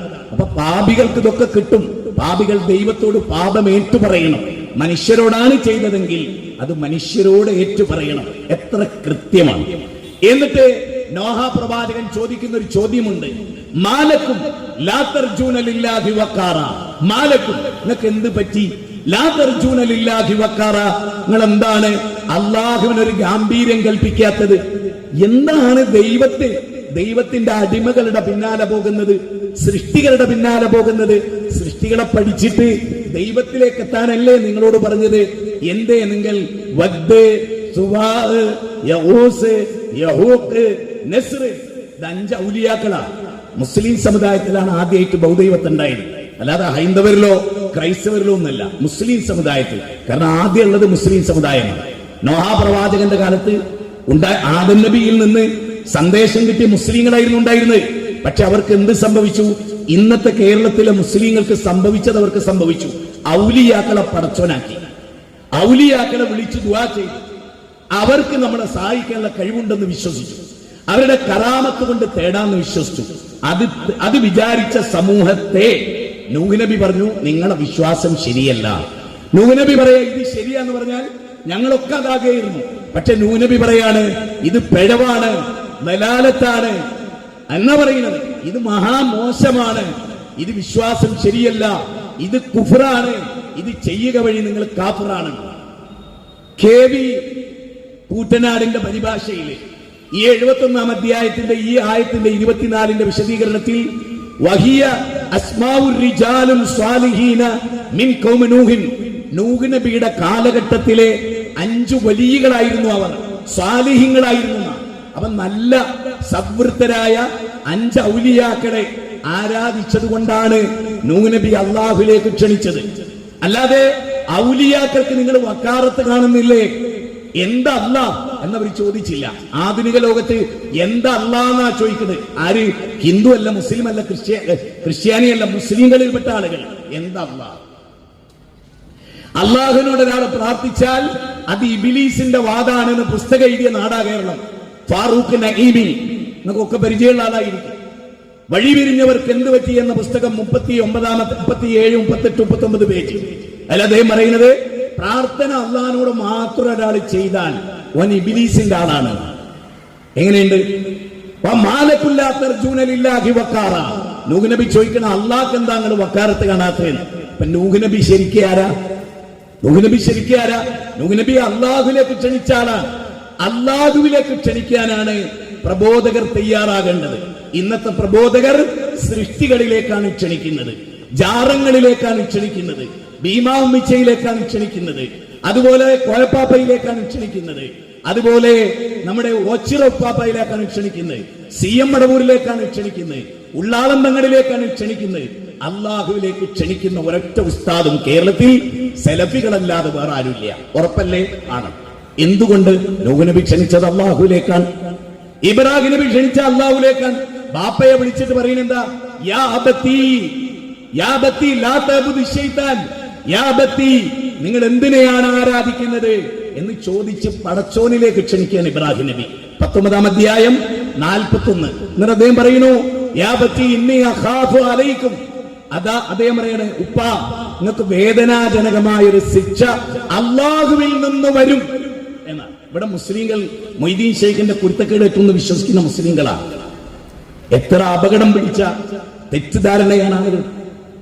ആരാണ് ലോകത്തെ നിയന്ത്രിക്കുന്നത്? ഞാൻ ഇവിടുത്തെ ഹൈന്ദവരോട് ചോദിക്കുകയാണ്, ആരാണ് ലോകം നിയന്ത്രിക്കുന്നത്? ശ്രീരാമനാന്ന് പോലും അവര് പറയില്ല, ശ്രീകൃഷ്ണനാന്ന് പോലും അവര് പറഞ്ഞ് ഞാൻ കേട്ടിട്ടില്ല. ഈ അണ്ടകടാഹം നിയന്ത്രിക്കുന്നത് ആരാന്ന് വെച്ചാൽ യേശു ക്രിസ്തു എന്ന് പറഞ്ഞ ക്രിസ്ത്യാനിയെയും ഞാൻ കണ്ടിട്ടില്ല. പക്ഷേ ഈ അണ്ടകടാഹം നിയന്ത്രിക്കുന്നത് ആരാണെന്ന് അബൂബക്കർ മുസ്ലിയാരോട് ചോദിച്ചാൽ അദ്ദേഹം പറയും CM മടവൂരാണ്. നോക്കൂ, എത്ര നീചമായ ഒരു വിശ്വാസമാണ് വെച്ച് പുലർത്തുന്നത്. 35 കൊല്ലം മുമ്പ് മരിച്ചുപോയ ഒരാള്, ഹൃദയത്തിന്റെ കൺട്രോൾ പോലും ഇല്ലാത്ത ഒരാള് സൂര്യനെ കൺട്രോൾ ചെയ്യുന്നു എന്ന് വിശ്വസിക്കുന്ന എത്ര തലച്ചോറില്ലാത്ത മനുഷ്യരാണ് ആധുനിക കേരളത്തിൽ ജീവിക്കുന്നത്. കോളേജ് പഠിക്കുന്നു, ഡോക്ടറേറ്റ് എടുക്കുന്നു, ഇംഗ്ലീഷ് സംസാരിക്കും, ഇംഗ്ലീഷ്, ഹിന്ദി, ഉറുദു, അറബി, മലയാളം ഇതൊക്കെ സംസാരിക്കുന്ന ആളാണ് കാന്തപുരത്തിന്റെ മോൻ. പക്ഷേ ബദരീങ്ങളോടാണ് പ്രാർത്ഥിക്കുന്നത്, ബദരീങ്ങളോടാണ് പ്രാർത്ഥിക്കുന്നത്. ആലോചിച്ച് നോക്കണം. എന്നിട്ട് മുസ്ലിമാണെന്നാണ് പറയുന്നത്. ചിന്തിക്കൂ, നല്ലോണം ആലോചിക്കൂ. ഏതെങ്കിലും ഒരു നബി മരിച്ചുപോലെ വിളിച്ച് പ്രാർത്ഥിച്ച ഒരു ഉദാഹരണം, ഒരൊറ്റ ഉദാഹരണം വിശുദ്ധ ഖുർആനിലുണ്ടോ? ഇല്ല. എന്നിട്ടും മുസ്ലിങ്ങൾ അത് ചെയ്യുന്നു. ഖുൽ ഹാതു ബുർഹാനക്കും, നിങ്ങൾ ചെയ്യുന്നതിന് തെളിവെവിടെ? സൂറത്ത് ബഖറ 111-ാമത്തെ വചനം. നിങ്ങൾ ചെയ്യുന്നതിന് തെളിവെവിടെ എന്നാണ് ചോദിക്കുന്നത്. അപ്പോ വിളിച്ച് പ്രാർത്ഥിക്കേണ്ടത് ഒരു കുട്ടിനെ തരണേ ഗുരുവായൂരപ്പ എന്ന് ഒരു ഹൈന്ദവൻ പ്രാർത്ഥിക്കുമ്പോ ആ പ്രാർത്ഥന കേട്ട് ആ പ്രാർത്ഥനയ്ക്ക് ഉത്തരം ചെയ്യും ഗുരുവായൂരപ്പൻ എന്നാണ് അവർ വിശ്വസിക്കുന്നത്. അവർക്കത് വിശ്വസിക്കാനുള്ള സ്വാതന്ത്ര്യമുണ്ട്. വേറൊരാള് യേശു ക്രിസ്തുവേ എന്റെ ക്യാൻസർ മാറ്റണേ, പ്രാർത്ഥനയാണ്. അത് പ്രാർത്ഥന അല്ല എന്ന് ക്രിസ്ത്യാനികൾ പറയില്ല. നേരെ മറിച്ച് ഇവിടുത്തെ മുസ്ലിങ്ങൾ പറയുന്നു മൊയ്തീൻ ശൈഖേ എന്റെ രോഗം മാറ്റണേ, അത് പ്രാർത്ഥന അല്ല. പിന്നെന്താണത്? ക്രിസ്ത്യാനി പറയുന്നത് പ്രാർത്ഥനയാണ്, ഹൈന്ദവൻ പറയുന്നത് പ്രാർത്ഥനയാണ്. നിങ്ങൾക്ക് മാത്രം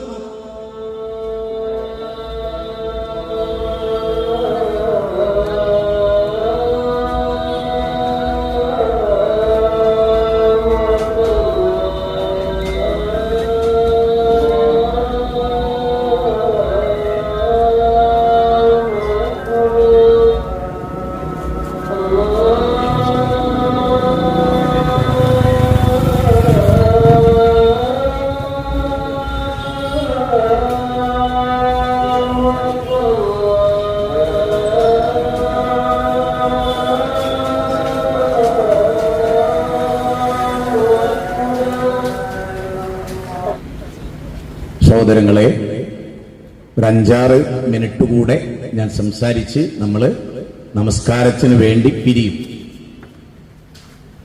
ഞാൻ പറഞ്ഞു വന്നത് മൊയ്തീൻ ശൈഖെ രക്ഷിക്കണേ എന്ന് പറഞ്ഞാൽ അത് പ്രാർത്ഥനയല്ല എന്നാ പറയുന്നത്. പിന്നത് എന്താണ്?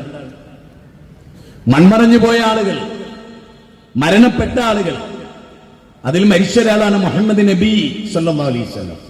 ആ ചരിത്രം ഒന്ന് കേട്ടോളൂ. മുഹമ്മദ് നബി സല്ലല്ലാഹു അലൈഹി വസല്ലം മരിച്ചപ്പോ ഉമർ ബിൻ ഖത്താബ് റളിയല്ലാഹു അൻഹു വെപ്രാളപ്പെട്ടു. റസൂലുള്ളാഹി സ്വല്ലല്ലാഹു അലൈഹി വസല്ലം മരിച്ചു എന്ന് ആരെങ്കിലും പറഞ്ഞാൽ ഞാൻ അവനെ ശരിയാക്കി കളയുന്ന പറഞ്ഞു. അപ്പോഴാണ് അബൂബക്കർ സിദ്ദീഖ് റളിയല്ലാഹു അൻഹു ഉറക്കെ വിളിച്ചു പറഞ്ഞു, ഉമർ സിറ്റ് ഡൗൺ ഉമർ. 2 ഖുർആനിന്റെ വചനം ഉദ്ധരിച്ച് അബൂബക്കർ സിദ്ദീഖ് റളിയല്ലാഹു അൻഹു റസൂലുള്ളാഹി മരിച്ചു എന്ന് മാത്രമല്ല പറഞ്ഞ്, ആരെങ്കിലും റസൂലിനെയാണ് ആരാധിക്കുന്നതെങ്കിൽ കത് മാത്ത, അദ്ദേഹം മരിച്ചു. അല്ല, ആരെങ്കിലും അള്ളാനെയാണോ ആരാധിക്കുന്നത്? ഇതാ പോയിന്റ്, ഇതാ മർമ്മം, ഇതാണ് ഇസ്ലാം. ആരെങ്കിലും മുഹമ്മദിനെയാണ് ആരാധിക്കുന്നതെങ്കിൽ കത് മാത്ത, അദ്ദേഹം മരിച്ചു. ആരെങ്കിലും അള്ളാഹുവിനെയാണ് ആരാധിക്കുന്നതെങ്കിൽ ഹയ്യുൽ ലാ യമൂത്ത്, അള്ളാഹ്ക്ക് മരണമില്ല. മരണമില്ലാത്ത അള്ളാഹനെ ആരാധിക്കുന്ന മുജാഹിദുകൾ, മരണപ്പെട്ടവരെ ആരാധിക്കുന്ന മുസ്ലിങ്ങളിൽ ഒരു വിഭാഗം, ഇവർ തമ്മിലുള്ള വ്യത്യാസം. അങ്ങനെ സ്വന്തം ഹൃദയം നിന്നുപോയാൽ അത് നിയന്ത്രിക്കാൻ കഴിയാത്ത ഒരാള്, ഞാൻ എന്റെ നാട്ടുകാരനെ കുറിച്ചാ പറയുന്നത്, എന്റെ അയൽവാസിയെ കുറിച്ചാ പറയുന്നത്, എന്റെ ഉമ്മ വഴി കുടുംബക്കാരനെ കുറിച്ചാ പറയുന്നത്, എന്റെ സുഹൃത്തിന്റെ ഒരു ഫാമിലിയെ കുറിച്ചാ പറയുന്നത്. സി എം മടവൂരിനെ, ചിറ്റടി മീത്തല്ല അബൂബക്കറിനെ, എന്റെ ഉമ്മാന്റെ തറവാട് നിലന്ന നാടാണ്. ആ സി എം മടവൂർ സ്വന്തം ഹൃദയം നിന്നു പോകുമ്പോഴാണ് മരണം. മരിച്ചു, മയ്യത്ത് കുളിപ്പിച്ചു. മരിക്കാത്ത ഒരാളെ മയ്യത്ത് എന്ന് പറയോ? അതായത് ഒരു കൈപ്പിടി വലുപ്പത്തിലുള്ള, ഒന്നുകൂടി ചിന്തിക്കാൻ വേണ്ടിയാ പറയുന്നത്, തലച്ചോറ് പണയപ്പെടുത്താത്തവരോട്, ഒരു കൈപ്പിടി വലുപ്പത്തിലുള്ള ഹൃദയം, അതിന്റെ പ്രവർത്തനം നിയന്ത്രിക്കാൻ കഴിയാതെ മരിച്ചുപോയ ഒരാള് 13.5 ലക്ഷം ഭൂമി ഒതുക്കുന്ന സൂര്യനെ നിയന്ത്രിച്ചുകൊണ്ടിരിക്കുന്നു എന്ന് വിശ്വസിക്കണമെങ്കിൽ എന്റെ ഭാഷയിൽ തലച്ചോറ് പെരിച്ചായി തിന്നണം. വേറെ ആരുമല്ല, പെരിച്ചായി കംപ്ലീറ്റ് തിന്നെ തലച്ചോറുള്ളവർക്കല്ലാതെ ഇത് പറയാൻ കഴിയില്ല. വിവരം, ബുദ്ധി, വിവേകം, വകതിരിവ് ഇതെങ്ങനെ നഷ്ടപ്പെട്ടു പോകുന്നു എന്ന് വിചാരിക്കുന്നത്. കൈകാലുകൾ ചലിക്കാതെ കബറിൽ കൊണ്ടുപോയി ജനങ്ങൾ വെച്ചപ്പോ എന്നെ കബറിൽ വെക്കല്ല, ലോകത്തെ നിയന്ത്രിക്കേണ്ട ആളാണ് ഞാൻ എന്ന് പോലും പറയാനാകാത്ത ഒരു മരിച്ചുപോയ മനുഷ്യനെ മുദബ്ബിറുൽ ആലം ഉസ്താദുമാര് കേരളത്തിൽ ഓടി നടക്കുകയാണ്. ആരാണ് മുദബ്ബിറുൽ ആലം? ഇത് അബൂജഹലിനോട് ചോദിച്ചു മുഹമ്മദ് നബി, ആരാണ് മുദബ്ബിറുൽ ആലം എന്ന് അബൂജഹലിനോട് ചോദിച്ചപ്പോ അബൂജഹൽ കൂസലില്ലാതെ പറയാണ് അള്ളയാണ്. ഇത് അബൂബക്കറിനോട് ചോദിച്ചു, ആധുനിക അബൂബക്കറിനോട്. അപ്പോ ആരാ ലോകം നിയന്ത്രിക്കുന്നത്? അത് സി എം മടവൂരാണ്. ഉണ്ടോ? അബൂജഹലിന്റെ ഈമാൻ പോലും പലപ്പോഴും നമ്മുടെ പണ്ഡിതന്മാർക്കില്ലാതെ പോകുന്നു. എത്ര ഗൗരവമായി കാണേണ്ടതാണ്. അതുകൊണ്ട് തന്നെ മനുഷ്യരെ നമ്മൾ ക്ഷണിക്കുന്നത് അല്ലാഹുവിലേക്കാണ്, പ്രപഞ്ചനാഥനിലേക്കാണ്, ആ റബ്ബിന്റെ ഏകത്വത്തിലേക്കാണ്. ഒന്ന് ചിന്തിക്ക്, ശരിക്കും ആലോചിക്ക്. അതാണ് അബൂബക്കർ സിദ്ദീഖ് പറഞ്ഞത്, ഹയ്യുൽ ലാ യമൂത്ത്. അബൂബക്കർ സിദ്ദീഖ് റളിയല്ലാഹു തആല അൻഹു നമ്മളെ പഠിപ്പിക്കുന്നത് ഒരിക്കലും മരിക്കാത്ത, സൂറത്ത് ശരിക്ക് സൂറത്ത് ബഖറയുടെ 255 ആയത്തുൽ കുർസി എന്താ? അല്ലാഹു ലാ ഇലാഹ ഇല്ലാ ഹുവൽ ഹയ്യുൽ ഖയ്യൂം ലേ ലാ തഖുദുഹു സിനത്തും വലാ നൗം. ഉറക്കല്ല, മഴക്കല്ല, എല്ലാം കാണുന്ന, എല്ലാം കേൾക്കുന്ന, കണ്ണിന്റെ കട്ടുനോട്ടത്തറിയുന്ന അല്ലാഹ് എന്ന് പറയുമ്പോൾ എന്താ ദേഷ്യം പിടിക്കുന്നത്? അതൊരു വല്ലാത്ത സൂക്കേടാണല്ലോ. ഖുർആനിലെ 39-ാം അധ്യായം സൂറത്ത് സുമറ ശരിക്കും നോട്ട് ചെയ്തോ. സാധാരണക്കാരെ പണ്ഡിത പുരോഹിതന്മാർ നമ്മളെ ചതിക്കുന്നു എന്ന വസ്തുത മനസ്സിലാക്കിക്കൂടെ? 39-ാം അധ്യായം 45-ാമത്തെ വചനം സൂറത്ത് സുമർ. ഇത് നിങ്ങളൊന്ന് വായിക്കുന്നു, ഇത് മാത്രം ഒന്ന് പഠിച്ചു നോക്കി. അതിൽ പറയുന്നത് എന്താ അറിയോ? അള്ളാനെ പറ്റി മാത്രമായിട്ട് പ്രസ്താവിക്കപ്പെട്ടാൽ ചില ആളുകൾക്ക് ചൂടാവും, അവർക്ക് പരലോകത്തിൽ വിശ്വാസം ഉണ്ടാവില്ല. നേരെ മറിച്ച് അള്ളാനെയും വിളിക്കാം, മൊയ്തീൻ ശൈഖിനെയും വിളിക്കാം, നിങ്ങൾ പറഞ്ഞു നോക്കിയേ, അവർക്ക് സന്തോഷാണ്. ഖുർആനാ പറയുന്നത്, മുജാഹിദ് ബാലുശ്ശേരിയല്ല. വിശുദ്ധ ഖുർആന്റെ 39-ാം അധ്യായം 45-ൽ വൈദാ ദുഖിറല്ലദീന മിൻ ദൂനിഹി ഇദാ ഹും യസ്തബിശിറൂൻ. അല്ലാഹുക്ക് പുറമേയുള്ളവരെ വിളിക്കാന്ന് പറഞ്ഞാൽ CM മടവൂരിനെ വിളിക്കാം, സഹായം തേടാം, ഇസ്തിഹാസം നടത്താം എന്ന് പറഞ്ഞാൽ അവർക്ക് സന്തോഷാണ്. നേരെ മറിച്ച് അള്ളാഹിനോട് മാത്രം നിങ്ങൾ പറഞ്ഞു നോക്കി, ഇസ്തിഹാസം അള്ളാഹിനോട് മാത്രം എന്നാണ് ചൂടാവും. കീലത്ത് മുഹമ്മദ് മാഷ് എന്ന് പറഞ്ഞ ഞങ്ങളുടെ നാട്ടിലെ ഒരാളുണ്ട്, കീലത്ത് മുഹമ്മദ് മാഷ്. അദ്ദേഹം മുജാഹിദുകൾക്ക് ഒരു മാത്രവും മൊറാർജിക്ക് ഒരു മൂത്രവും എഴുതിയാണ്, ദേഷ്യം കൊണ്ട്. അതുപോലെ ഇപ്പോ പിന്നെ എന്താ പറയാ, സ്ഥാനത്തുനിന്ന് മാറ്റി നിർത്തിയിട്ടുള്ള മുസ്തഫൽ ഫൈസി, പലിശക്കാരൻ ഫൈസി, അദ്ദേഹത്തിന് മാത്രം കേൾക്കുന്ന ദേഷ്യം പിടിക്കും. അള്ള പറയാണ് ഖുർആനില്, മാത്രം കേട്ട ദേഷ്യം പിടിക്കുന്നവർ പരലോകത്തിൽ വിശ്വാസമില്ലാത്തവരാണ്. ഉസ്താദാണ് നല്ല പറഞ്ഞു, ഉസ്താദാണെങ്കിലും ഓന് പരലോകത്തിൽ വിശ്വാസമല്ല എന്ന് അള്ളേ പറയുന്നു, എന്റെ വകയല്ല. 39-ാം അധ്യായം 45. അള്ളാഹ്ക്ക് പുറമെയുള്ളവരെ പറ്റി പറഞ്ഞാലോ സന്തോഷാണ്. മൊയ്തീൻ ഷൈഖിനെ വിളിക്കാന്ന് പറഞ്ഞാൽ ഉസ്താദ് നന്നായി, മൊയ്തീൻ ഷൈഖിനെ വിളിക്കരുതെന്ന് പറഞ്ഞാൽ ഉസ്താദ് മോശമായി. സത്യല്ലേ? ഇനി എങ്ങനെ ചിന്തിപ്പിക്കും? ഇത് അള്ളാന്റെ ഖുർആനിലുള്ളതാണല്ലോ. ഞാൻ എന്ത് ചെയ്യും? ഇത് വായിച്ചപ്പോ എനിക്കിത് പറയണം തോന്നി. ഇന്ന ഹാദൽ ഖുർആന യഹ്ദി ലില്ലതി ഹിയ അഖ്വം. 17-ാം അധ്യായം 9-ാമത്തെ വചനം. ഏറ്റവും ചൊവ്വായതിലേക്ക് ഈ ഖുർആൻ നിങ്ങളെ നയിക്കുന്നു. ആ ഖുർആനിൽ ഇതേ ഉള്ളൂ. നിങ്ങൾ നോക്കൂ, നൂഹ് നബി അള്ളാഹിനോടാ പ്രാർത്ഥിച്ചേ, 71-ാം അധ്യായം 28 അല്ലേ? എല്ലാ പ്രവാചകന്മാരും അള്ളാഹിനോടാ പ്രാർത്ഥിച്ചേ, ശരിയല്ലേ? ആണ്. അതുകൊണ്ട് നമ്മളെല്ലാവരും അള്ളാഹിനെ മാത്രം ആരാധിക്കുക എന്നതിലാവണം നമ്മൾ ഏകീകരിക്കേണ്ടതും, അതിലായിരിക്കണം നമ്മൾ ഐക്യപ്പെടേണ്ടതും.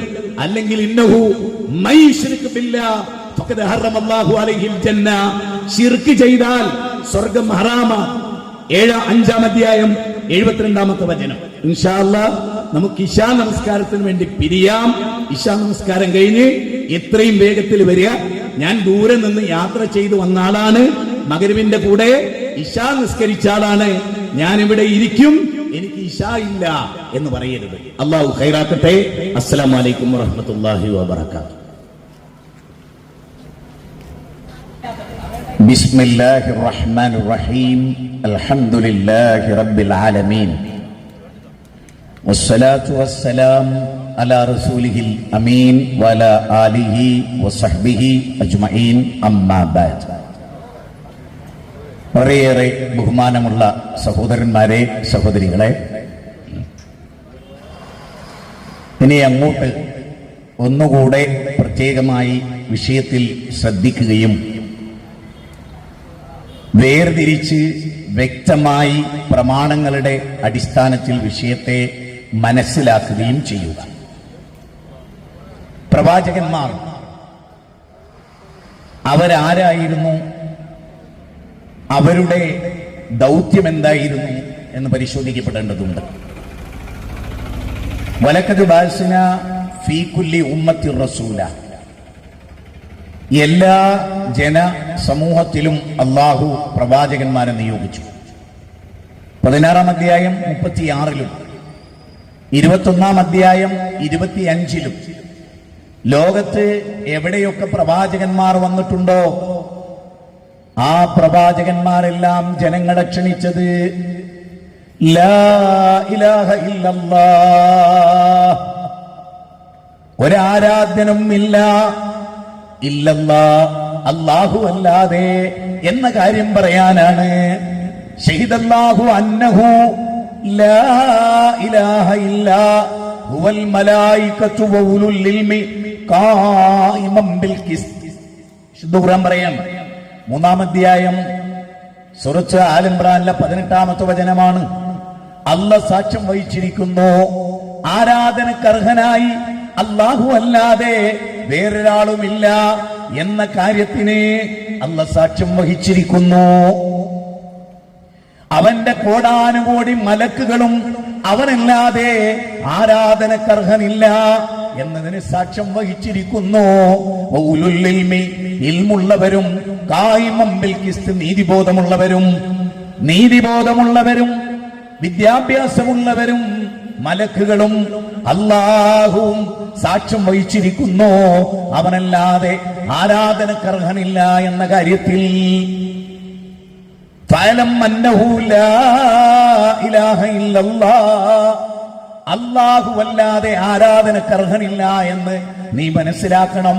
സൂറത്ത് മുഹമ്മദ് 47-ാം അധ്യായം 19-ാമത്തെ വചനം. എല്ലാ വചനങ്ങളിലും അല്ലാഹയല്ലാതെ ആരാധനക്കർഹനില്ല, അവനെ മാത്രമേ ആരാധിക്കാവൂ. വജിത്തനിബു താഗൂത്ത്, എല്ലാ ദുർമൂർത്തികളെയും കൈവടിയണം എന്ന് പറയാനാണ് എല്ലാ പ്രവാചകന്മാരും വന്നത്. അഫ്ളൽ മാ കുൻതു അന വന്നബിയ്യൂന മിൻ ഖബ്ലി ഖൗലു ലാ ഇലാഹ ഇല്ലല്ലാഹ്. എന്റെ മുമ്പ് കഴിഞ്ഞു പോയ സകലമാന പ്രവാചകന്മാരും ലോകത്തോട് പറഞ്ഞ വചനങ്ങളിൽ ഏറ്റവും പ്രധാനം ലാ ഇലാഹ ഇല്ലല്ലാഹ് എന്നാണ്. ഉഖാദയിലും ദുൽമജാസിലും മജന്നായിലും അന്തിമ ദൂതനായ ഖാതിമുൻ നബി റസൂലുള്ളാഹി സ്വല്ലല്ലാഹു അലൈഹി വസല്ലം ഖുലു ലാ ഇലാഹ ഇല്ലല്ലാഹ് തുഫ്ലിഹു, ലാ ഇലാഹ ഇല്ലല്ലാഹ് പറയൂ, തുഫ്ലിഹു, നിങ്ങൾക്ക് വിജയിക്കാം എന്ന് ലോകഗുരു പഠിപ്പിക്കുകയാണ്. ലോകത്തെല്ലാ പ്രവാചകന്മാരും ഒന്നാമതായി പറഞ്ഞത് ആരാധനക്കർഹൻ അല്ലാഹ് മാത്രമാണ് എന്ന വസ്തുതയാണ്. വഖാല റബ്ബുക്കും ഉദ്ഊനി അസ്തജിബ് ലക്കും, നിങ്ങളുടെ റബ്ബ് പറയുന്നു ഉദ്ഊനി അസ്തജിബ് ലക്കും, നിങ്ങൾ എന്നോട് ദുആ ചെയ്യണം. എന്നോട് ദുആ ചെയ്യാതെ കിബിർ നടിക്കുന്നവർ ആരായിരുന്നാലും അവർ ജഹന്നമിലാണ് പ്രവേശിക്കുക. ഖുർആന്റെ 40-ാം അധ്യായം 60-ാമത്തെ വചനമാണ്. അപ്പൊ എന്താ ഇബാദത്ത്? പ്രാർത്ഥന ഇബാദത്താണ്. ആരാ പറയുന്നത്? ലോകഗുരു റസൂലുള്ളാഹി സ്വല്ലല്ലാഹു അലൈഹി വസല്ലം. അദ്വാഹു വൽ ഇബാദ, അദ്വാഹു വൽ ഇബാദ, പ്രാർത്ഥന തന്നെയാണ് ആരാധന. പ്രാർത്ഥന തന്നെയാണ് ആരാധന. അല്ലാഹുവേ രക്ഷിക്കണേ എന്നല്ലാതെ മൊയ്തീൻ ശൈഖേ കാക്കണേ, ഇബ്രാഹിം നബിയെ രക്ഷിക്കണേ, യൂസുഫ് നബിയെ കുട്ടികളെ തരണേ, അതുപോലെ അയ്യൂബ് നബിയെ രോഗം മാറ്റണേ എന്നൊരു ദുആ അല്ലാഹുവിന്റെ ഖുർആനിലില്ല. സൂറത്ത് ബഖറ 1-ാം അധ്യായം 286 വചനങ്ങൾ, അതിലൊരൊറ്റ വചനത്തിലും അതില്ല. വൈദാ സലക ഇബാദി അന്നി ഫഇന്നി ഖരീബുൻ ഉജീബു ദഅവത്തദ്ദാഇ ഇദാ ജാഅനി ഫല്യസ്തജീബൂ ലി വൽയുഅ്മിനൂ ബി ലഅല്ലഹും യർഷുദൂൻ. എന്റെ അടിമകൾ എന്നെ കുറിച്ച് ചോദിച്ചാൽ പറയണേ നബിയേ, ഇന്നി ഖരീബുൻ, ഞാൻ അവരുടെ സമീപസ്ഥനാണെന്ന്. ദുആ ചെയ്യുന്നവർ അടിവരയിട്ടോളണം. ദുആ ചെയ്യുന്നവർ എന്നോട് ദുആ ചെയ്യട്ടെ, അസ്തജിബ് ലക്കും, ഞാൻ അവർക്ക് ഉത്തരം നൽകുന്നതാണ്. ഖുർആനിന്റെ 2-ാം അധ്യായം 186-ാമത്തെ വചനം. 3-ാം അധ്യായം സൂറത്ത് ആൽ ഇംറാൻ 200 വചനങ്ങളാണ്. അതിലുള്ളത് തന്നെ എന്താണ്? ഇന്ന ഫീ ഖൽഖിസ് സമാവാതി വൽ അർദ് വഖ്തിലാഫിൽ ലൈലി വന്നഹാർ ലആയാതിൽ ലിഉലിൽ അൽബാബ് الذين يذكرون الله قياما وقعودا وعلى جنوبهم ويتفكرون في خلق السماوات والأرض ربنا ربنا ربنا ربنا ربنا ما خلقت هذا باطلا سبحانك فقنا عذاب النار. രാപ്പകലുകളുടെ വ്യതിയാനങ്ങളിലും അതുപോലെ സൂര്യചന്ദ്രന്മാരുടെ സ്ഥാനചലനങ്ങളിലും ബുദ്ധിയുള്ളവർക്ക് ദൃഷ്ടാന്തമുണ്ട്. അല്ലദീന യദ്കുറൂനല്ലാഹ ഖിയാമാ, നിന്നുകൊണ്ടവരെ ചിന്തിക്കുന്നു, ഇരുന്നു കൊണ്ടും കിടന്നുകൊണ്ടും. എന്നിട്ട് അവര് പറയുന്നത് റബ്ബനാ, ഞങ്ങളുടെ രക്ഷിതാവേ, ഞങ്ങളുടെ പരിപാലക, റബ്ബനാ മാ ഖലഖ്ത ഹാദാ ബാത്തിലാ സുബ്ഹാനക ഫഖിനാ അദാബന്നാർ. അല്ലാഹുവേ, ഈ സൂര്യനെ നീ വെറുതെ സൃഷ്ടിച്ചതല്ല, ചന്ദ്രനെയും നീ വെറുതെ സൃഷ്ടിച്ചതല്ല, രാവും പകലും മാറി വരുന്നത് നിന്റെ ദൃഷ്ടാന്തമാണ്. അതുകൊണ്ട് നാഥാ, ഞങ്ങൾ നിന്നോട് പ്രാർത്ഥിക്കുന്നു. നിങ്ങൾ നോക്കൂ, പ്രവാചകന്മാർ പറയുകയാണ് യുനാദിയൻ മുനാദിയൻ യുനാദി. നോക്കൂ, അവർ വിളിച്ചു പറയുന്നവർ പറഞ്ഞു അന്നാമിനു ബിറബ്ബിക്കും ഫാമന്നാ, അല്ലാഹുവിൽ നിങ്ങൾ വിശ്വസിച്ചോളൂ. സൂറത്ത് ആൽ ഇംറാനാണ്. അത് എത്ര വ്യക്തമാണ്. അവിടെ നമ്മളോട് റബ്ബനാ വലംനാ അൻഫുസനാ, 7-ാം അധ്യായം 23 റബ്ബി ഔഫിർലി വലിവാലിദയ്യ വലിമൻ ദഖല, 71-ാം അധ്യായം 28-ാമത്തെ വചനമാണ്. റബ്ബി ഖദ് ആതൈതനി, 12-ാം അധ്യായം 101-ാമത്തെ വചനമാണ്. റബ്ബി ഇശ്റഹ് ലി സദ്രി, 20-ാം അധ്യായം 25-ാമത്തെ വചനമാണ്. ഖുൽ ഇന്നമാദു റബ്ബി, 72-ാം അധ്യായം 20-ാമത്തെ വചനമാണ്. ഫഅന്നൽ മസാജിദ ലില്ലാഹ് ഫലാ തദൂ മഅ അല്ലാഹി അഹദാ, 72-ാം അധ്യായം 18 റബ്ബി ഹബിലി മിനസ് സ്വാലിഹീൻ, 37-ാം അധ്യായം 100. എത്രയെത്ര പ്രാർത്ഥനകളാണ്. റബ്ബനാ വജഅൽനാ മുസ്ലിമീന ലക വമിൻ ദുർരിയ്യത്തിനാ, സൂറത്ത് ബഖറ 128. റബ്ബനാ, അല്ലാഹുവേ, പരിശുദ്ധ കഅബാലയം പടുത്തുയർത്തിയപ്പോ പടച്ചവനെ റബ്ബനാ തഖബ്ബൽ മിന്നാ, ഞങ്ങളിൽ നിന്ന് കബൂൽ ചെയ്യണേ. ആ റബ്ബന എന്നിടത്ത് ഒരു നബിയുടെ പേരില്ല, ഒരു വലിയുടെ പേരില്ല, ഒരു മലക്കിനെ വിളിക്കുന്നില്ല, ഒരു ജിന്നിനെ വിളിക്കുന്നില്ല, ഒരു ബീവിയെ വിളിക്കുന്നില്ല. റബ്ബന റബ്ബന റബ്ബന റബ്ബന റബ്ബന അല്ലാഹുമ്മ അല്ലാഹുമ്മ എന്ന വിളിയല്ലാതെ വേറെ ഒരൊറ്റ വിളിയും കാണുക സാധ്യമല്ല സഹോദര. എല്ലാം അല്ലാഹുവിനോടാണ്. നമ്മൾ എത്ര പ്രാർത്ഥനകൾ ചെയ്യുന്നുണ്ട്. ടോയ്ലറ്റിൽ കയറുമ്പോ റബ്ബിനോട്, പള്ളിയിൽ കയറുമ്പോ റബ്ബിനോട്, പള്ളിയിൽ നിന്നിറങ്ങുമ്പോ റബ്ബിനോട്, ഭക്ഷണം കഴിക്കുമ്പോ റബ്ബിനോട്, ഭക്ഷണം കഴിച്ചാറും റബ്ബിനോട്, യാത്രക്കിടയിൽ റബ്ബിനോട്, യാത്ര പാതിയിലെത്തിയാൽ റബ്ബിനോട്, വീട് വിട്ടിറങ്ങുമ്പോ റബ്ബിനോട്, ഭാര്യാഭർത്തൃ ബന്ധത്തിൽ ഏർപ്പെടുമ്പോ റബ്ബിനോട്, എല്ലാം റബ്ബിനോടാണ്.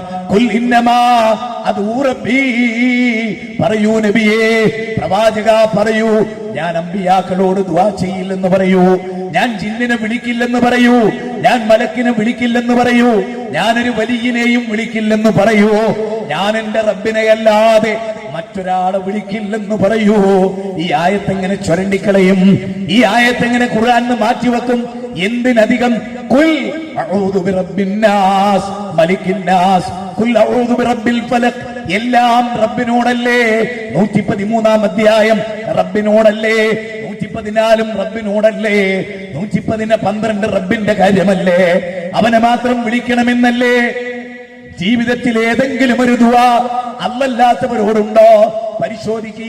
മക്കളെ പഠിപ്പിക്കുന്നത് റബ്ബിനോട് ദുആ ചെയ്യാനല്ലേ.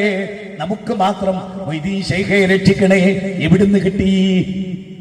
എവിടുന്ന് കിട്ടി? ഖുർആനിലുണ്ടോ? അതാണ് ചോദ്യം. തെളിവാ ചോദിക്കുന്നത്, ദേഷ്യം പിടിച്ചിട്ട് കാര്യമില്ല. തെളിവ് ചോദിക്കും. മാത്രമല്ല, അള്ളാഹിനെ പറ്റി പറയുമ്പോ ദേഷ്യമല്ല, മൊയ്തീൻ ശൈഖിനെ പറ്റി പറഞ്ഞാൽ ദേഷ്യം, CM അടൂരിനെ പറ്റി പറഞ്ഞാൽ ദേഷ്യം.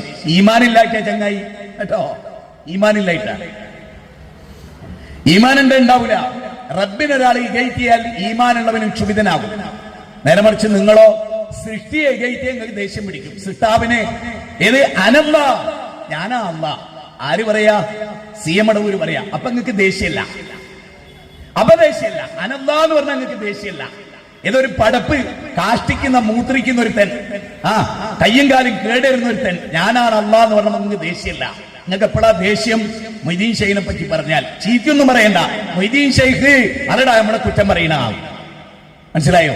നേരെ മറിച്ച് അള്ളാഹുവിനെ പറ്റി പറയുന്നിടത്ത് നിങ്ങൾ എന്നെ ചിന്തിക്ക്, ഞങ്ങൾ അള്ളാഹിനെ പറ്റി എന്നോടോ പറയണേ. ലോകത്ത് ഇന്ന് വരെ നിങ്ങൾ കേരളത്തിലെ മുഴുവൻ ഉസ്താദുമാരെ എടുത്തു, അതിൽ ഏറ്റവും ടോപ്പായിട്ടുള്ള 10 പേരെ ഈ സ്റ്റേജ് കൊണ്ടുക. ഞാൻ പറയുന്ന അധ്യായം ആയത്തെ നമ്പറും അവര് പറഞ്ഞാൽ ഞാൻ നിങ്ങൾ പറയുന്ന പണിയെടുക്കും. ഞാൻ 1 മണിക്കൂറിനുള്ളിൽ 100 ആയത്തോടും, നിങ്ങളുടെ ഉസ്താദ് 2 ആയത്തോടിയാൽ ഞങ്ങൾ വെല്ലുവിളിക്കും. സാധ്യല്ല. പഠിക്കൂല, ഖുർആൻ പഠിക്കൂല, സുന്നത്ത് പഠിക്കൂല. അന്ധവിശ്വാസം വിറ്റ് കാശാക്കുക, അതാണ്. അതുകൊണ്ട് സഹോദര, അല്ലദീന യുബല്ലിഗൂന റിസാലാത്തില്ലാ വയഖ്ശൗനഹു വലാ യഖ്ശൗന അഹദൻ ഇല്ലല്ലാഹ് വകഫാ ബില്ലാഹി ഹസീബാ. 33-ാം അധ്യായം 39 അള്ളാഹുവിലേക്ക് ജനങ്ങളെ ക്ഷണിക്കുന്നവർ അല്ലാഹനല്ലാതെ വേറൊരാളെയും പേടിക്കരുത്, നിങ്ങളുടെ വിചാരണ റബ്ബിനാണ്. യഖാഫൂന ലൗമത ലായിം, ഒരാക്ഷേപകന്റെ ആക്ഷേപത്തെ ഭയപ്പെടാത്തവരാണ് വിശ്വാസികൾ. 5-ാം അധ്യായം 54-ാമത്തെ വചനമാണ്. പള്ളി പരിപാലിക്കുന്ന യഥാർത്ഥ കമ്മിറ്റിക്കാർ അവർ അല്ലാഹനെ പേടിക്കില്ല, അല്ലാഹനെ പേടിക്കുള്ളൂ, അല്ലല്ലാത്ത ഒരാളെ പേടിക്കില്ല. 9-ാം അധ്യായം 18-ാമത്തെ വചനമാണ്. അതുകൊണ്ട് അല്ലാഹനെ പേടിച്ചുകൊണ്ട്, അല്ലാഹുവിലേക്ക് മടങ്ങുന്ന ദിവസത്തെ പേടിച്ചുകൊണ്ട്, ഫമൻ കാന യർജൂ ലിഖാ റബ്ബി, അല്ലാഹുവിലേക്ക് മടങ്ങുന്നവർ അല്ലാഹുവിൽ പങ്കു ചേർക്കാതിരിക്കട്ടെ. 18-ാം അധ്യായം 110-ാമത്തെ വചനം. വിശ്വാസ വിശുദ്ധി, അതാണ് ഞാൻ ഇത്രയും സമയം പറഞ്ഞത്. ഇനി നമ്മൾ പറയുന്നത് സംതൃപ്ത കുടുംബം എന്നാണ്. അതായത് നമ്മുടെ ക്യാപ്ഷൻ, നമ്മുടെ തിരുവനന്തപുരത്ത് പുത്തരിക്കണ്ടം മൈതാനം, അവിടെ നടക്കുന്ന നമ്മുടെ ഫാമിലി കോൺഫറൻസ് 23 ഫെബ്രുവരി, അതിന്റെ 2ാം ഭാഗം സംതൃപ്ത കുടുംബം എന്നുള്ളതാണ്. സംതൃപ്ത കുടുംബം എങ്ങനെയുണ്ടാവുക? ഇപ്പൊ അബൂതല്ലത്തുൽ അൻസാരി വലിയ പണക്കാരനായിരുന്നു, ധനാഢ്യനായിരുന്നു, സുന്ദരനായിരുന്നു. അദ്ദേഹം ഉമ്മു സുലൈം എന്ന് പറയുന്ന ഒരു സഹോദരിയുടെ വിവാഹ പ്രപ്പോസൽ വന്നപ്പോ ഉമ്മു സുലൈം പറയാണ്, എനിക്ക് നിങ്ങളെ പണം വേണ്ട, നിങ്ങൾ കേമനാണ്, 50 അമ്പെയ്ത്തുകാരിൽ പ്രസിദ്ധനാണ്, സുമുഖനാണ്, കോടികളുള്ള ആളാണ്, ഒക്കെ എനിക്കറിയാം, പക്ഷെ നിങ്ങൾക്ക് വിശ്വാസമല്ല. വിശ്വാസ വിശുദ്ധി ഇല്ലാത്ത നിങ്ങളെ സംതൃപ്ത കുടുംബത്തിന് പറ്റൂല. ശരിക്കും നോട്ട് ചെയ്തോ, ശരിക്കും നോട്ട് ചെയ്തോ. സംതൃപ്ത കുടുംബം അതുണ്ടാവണോ? വിശ്വാസം ഉണ്ടാവണം. ഇസ്ലാമിന്റെ വിശ്വാസപ്രകാരം തൗഹീദുള്ള ഒരാളെ ഭാര്യയായി സ്വീകരിക്കാൻ പാടുള്ളൂ, തൗഹീദുള്ള ഒരാളെ ഭർത്താവായി സ്വീകരിക്കാൻ പാടുള്ളൂ. അല്ലല്ലാത്തവരെ വിളിച്ചു ദുആ ചെയ്യുന്ന ഇസ്തിഹാസ് നടത്തുന്ന ഒരാളും മുസ്ലിമിന് കല്യാണം കഴിക്കാൻ പാടില്ല. ഞാൻ പറഞ്ഞല്ല, സൂറത്ത് ബയ്യിന 5-ാമത്തെ അധ്യായം, സൂറത്ത് ബയ്യിന പറഞ്ഞാണ് ഖുർആൻ. വമാ ഉമിറു ഇല്ലാ ലിയഅബ്ദുല്ലാഹ് മുഖ്ലിസീന ലഹുദ്ദീൻ. സൂറത്ത് ബഖറ 2-ാം അധ്യായം 222. അല്ലാത്തവരെ വിളിച്ച് ആരാധിക്കുന്നവരെ കല്യാണം കഴിക്കരുത്. പേര് പറഞ്ഞില്ല, സമുദായം പറഞ്ഞില്ല. ഒരാൾ മരിച്ചുപോയവരെ വിളിച്ച് പ്രാർത്ഥിക്കുകയാണോ, ആ പെണ്ണിനെ നീ ഭാര്യയാക്കരുത് എന്ന് ഖുർആൻ. ഞാനല്ലട്ടോ, ഞാൻ എന്നോട് അല്ലാഹ് പറഞ്ഞ് സത്യം പറഞ്ഞോ, ഞാൻ നിന്നെ സംരക്ഷിക്കും. ഈ 52 വയസ്സ് വരെ എന്നെ അല്ലാഹ് സംരക്ഷിച്ചിട്ടുണ്ട്. പിന്നെ ഞാൻ എന്തിന് പിന്നെ പേടിക്കണം? എനിക്ക് പേടി. അല്ലാഹനെ പറ്റി പറയുമ്പോൾ ഒരു പേടിയും വേണ്ട ഒരാൾക്കും. അത് പറയേണ്ട സ്വാതന്ത്ര്യം നമുക്കുണ്ട്. നമ്മുടെ ഭരണഘടന നമുക്ക് സ്വാതന്ത്ര്യം നിന്നിട്ടാണ് ഈ പെർമിഷൻ എടുത്ത്. നാളെ വേറൊരാൾക്ക് പ്രസംഗിക്കാം, നാളെ വേറൊരാൾക്ക് പ്രസംഗിക്കാം, അയാൾക്ക് നമുക്കെതിരെ പറയാം. ഇവിടെ വിരോധമല്ല. അതാണ് ഇന്ത്യ, അതാണ് ഇന്ത്യൻ ഭരണഘടന. അതുപോലെ അറിയില്ല, അറിയാത്ത നിങ്ങളെ കുറ്റല്ല, നിങ്ങളുടെ നേതാക്കന്മാർക്ക് ആ വിവരമില്ല. അതുകൊണ്ടാണ്. ശരി, ഇപ്പൊ സംതൃപ്ത കുടുംബം ഉണ്ടാവണമെങ്കിൽ യഥാർത്ഥത്തിൽ നമ്മൾ മനസ്സിലാക്കുക, തൗഹീദ് ഉണ്ടാവണം. മുസ്ലിം പറഞ്ഞു, നിങ്ങൾ തൗഹീദ് സ്വീകരിച്ചാൽ ഞാൻ നിങ്ങളുടെ ഭാര്യയാവാം. അങ്ങനെ അദ്ദേഹം തൗഹീദ് സ്വീകരിച്ചതിന് ശേഷമാണ് മുസ്ലിം അവരുടെ ഭാര്യയായത്. സ്ത്രീകളൊക്കെ ശ്രദ്ധിക്കുക, തൗഹീദുള്ള ഭർത്താവിനെ സ്വീകരിക്കുക. അപ്പൊ തന്നെ എന്താ അറിയോ, അള്ളാനെ മാത്രം ലക്ഷ്യം വെക്കുന്ന ഒരാളായാണ്. അപ്പൊ അള്ളാനെ പറ്റി പറഞ്ഞിട്ട് നിങ്ങൾ അള്ളാഹുവിൽ വിശ്വസിക്കുന്ന ഒരു മനുഷ്യനല്ലേ എന്ന് നമുക്ക് പറയാം. നിങ്ങൾ ഇങ്ങനെ ചെയ്യാൻ പാടുണ്ടോ എന്ന് നമുക്ക് അദ്ദേഹത്തോട് പറയാം. ഇങ്ങനെ ഈ സംതൃപ്ത കുടുംബം ഉണ്ടാകണമെങ്കിൽ എന്താ ഉണ്ടാവേണ്ടത്? ഞാൻ ആദ്യമായിട്ട് ഞാൻ പറഞ്ഞു, അസില് നന്നാകണം, ഫൗണ്ടേഷൻ നന്നാകണം, കല്യാണം ദീനനുസരിച്ചാകണം. ഫദ്ഫർ ബിദാത്തി ദീൻ വമാ ഉമിറു ഇല്ലാ ലിയഅബ്ദുല്ലാഹ് മുഖ്ലിസീന ലഹുദ്ദീൻ. നിസ്കാരം ഉണ്ടാകണം, സക്കാത്ത് ഉണ്ടാകണം, തൗഹീദ് ഉണ്ടാകണം. ഇത് ആണിനും ഉണ്ടാകണം, പെണ്ണിനും ഉണ്ടാകണം. അങ്ങനെയുള്ളവരെ നിങ്ങൾ കല്യാണം കഴിക്കൂ. വദാലിക ദീനുൽ ഖയ്യിം, അതാണ് നേരെ ചൊവ്വായ മതം. അതില്ലാത്ത ഒരാളെ, നിസ്കാരമില്ല, മുസ്ലിമാണ്, കല്യാണം കഴിക്കാൻ പാടില്ല.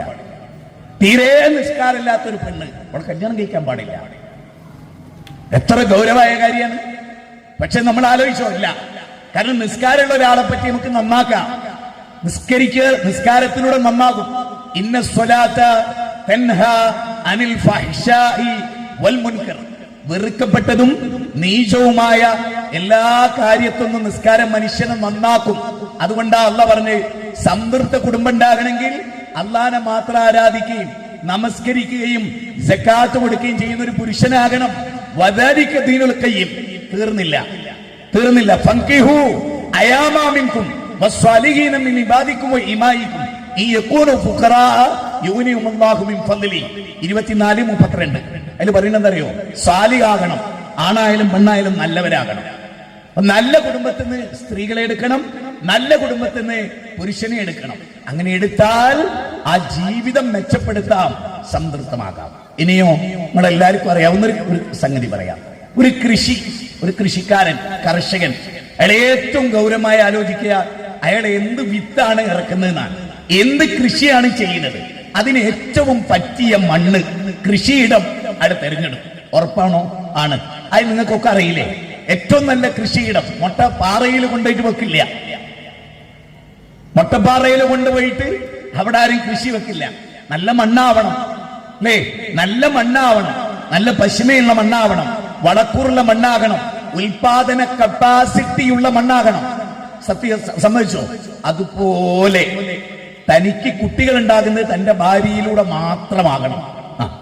അതുകൊണ്ട് ഭാര്യ നന്നാകണം. കാരണം അവളിലൂടെ ഒരു കുഞ്ഞുണ്ടാകുമ്പോ അവള് സംസ്കാരമുള്ളവളാകണം, അവൻ സംസ്കാരമുള്ളവനാകണം.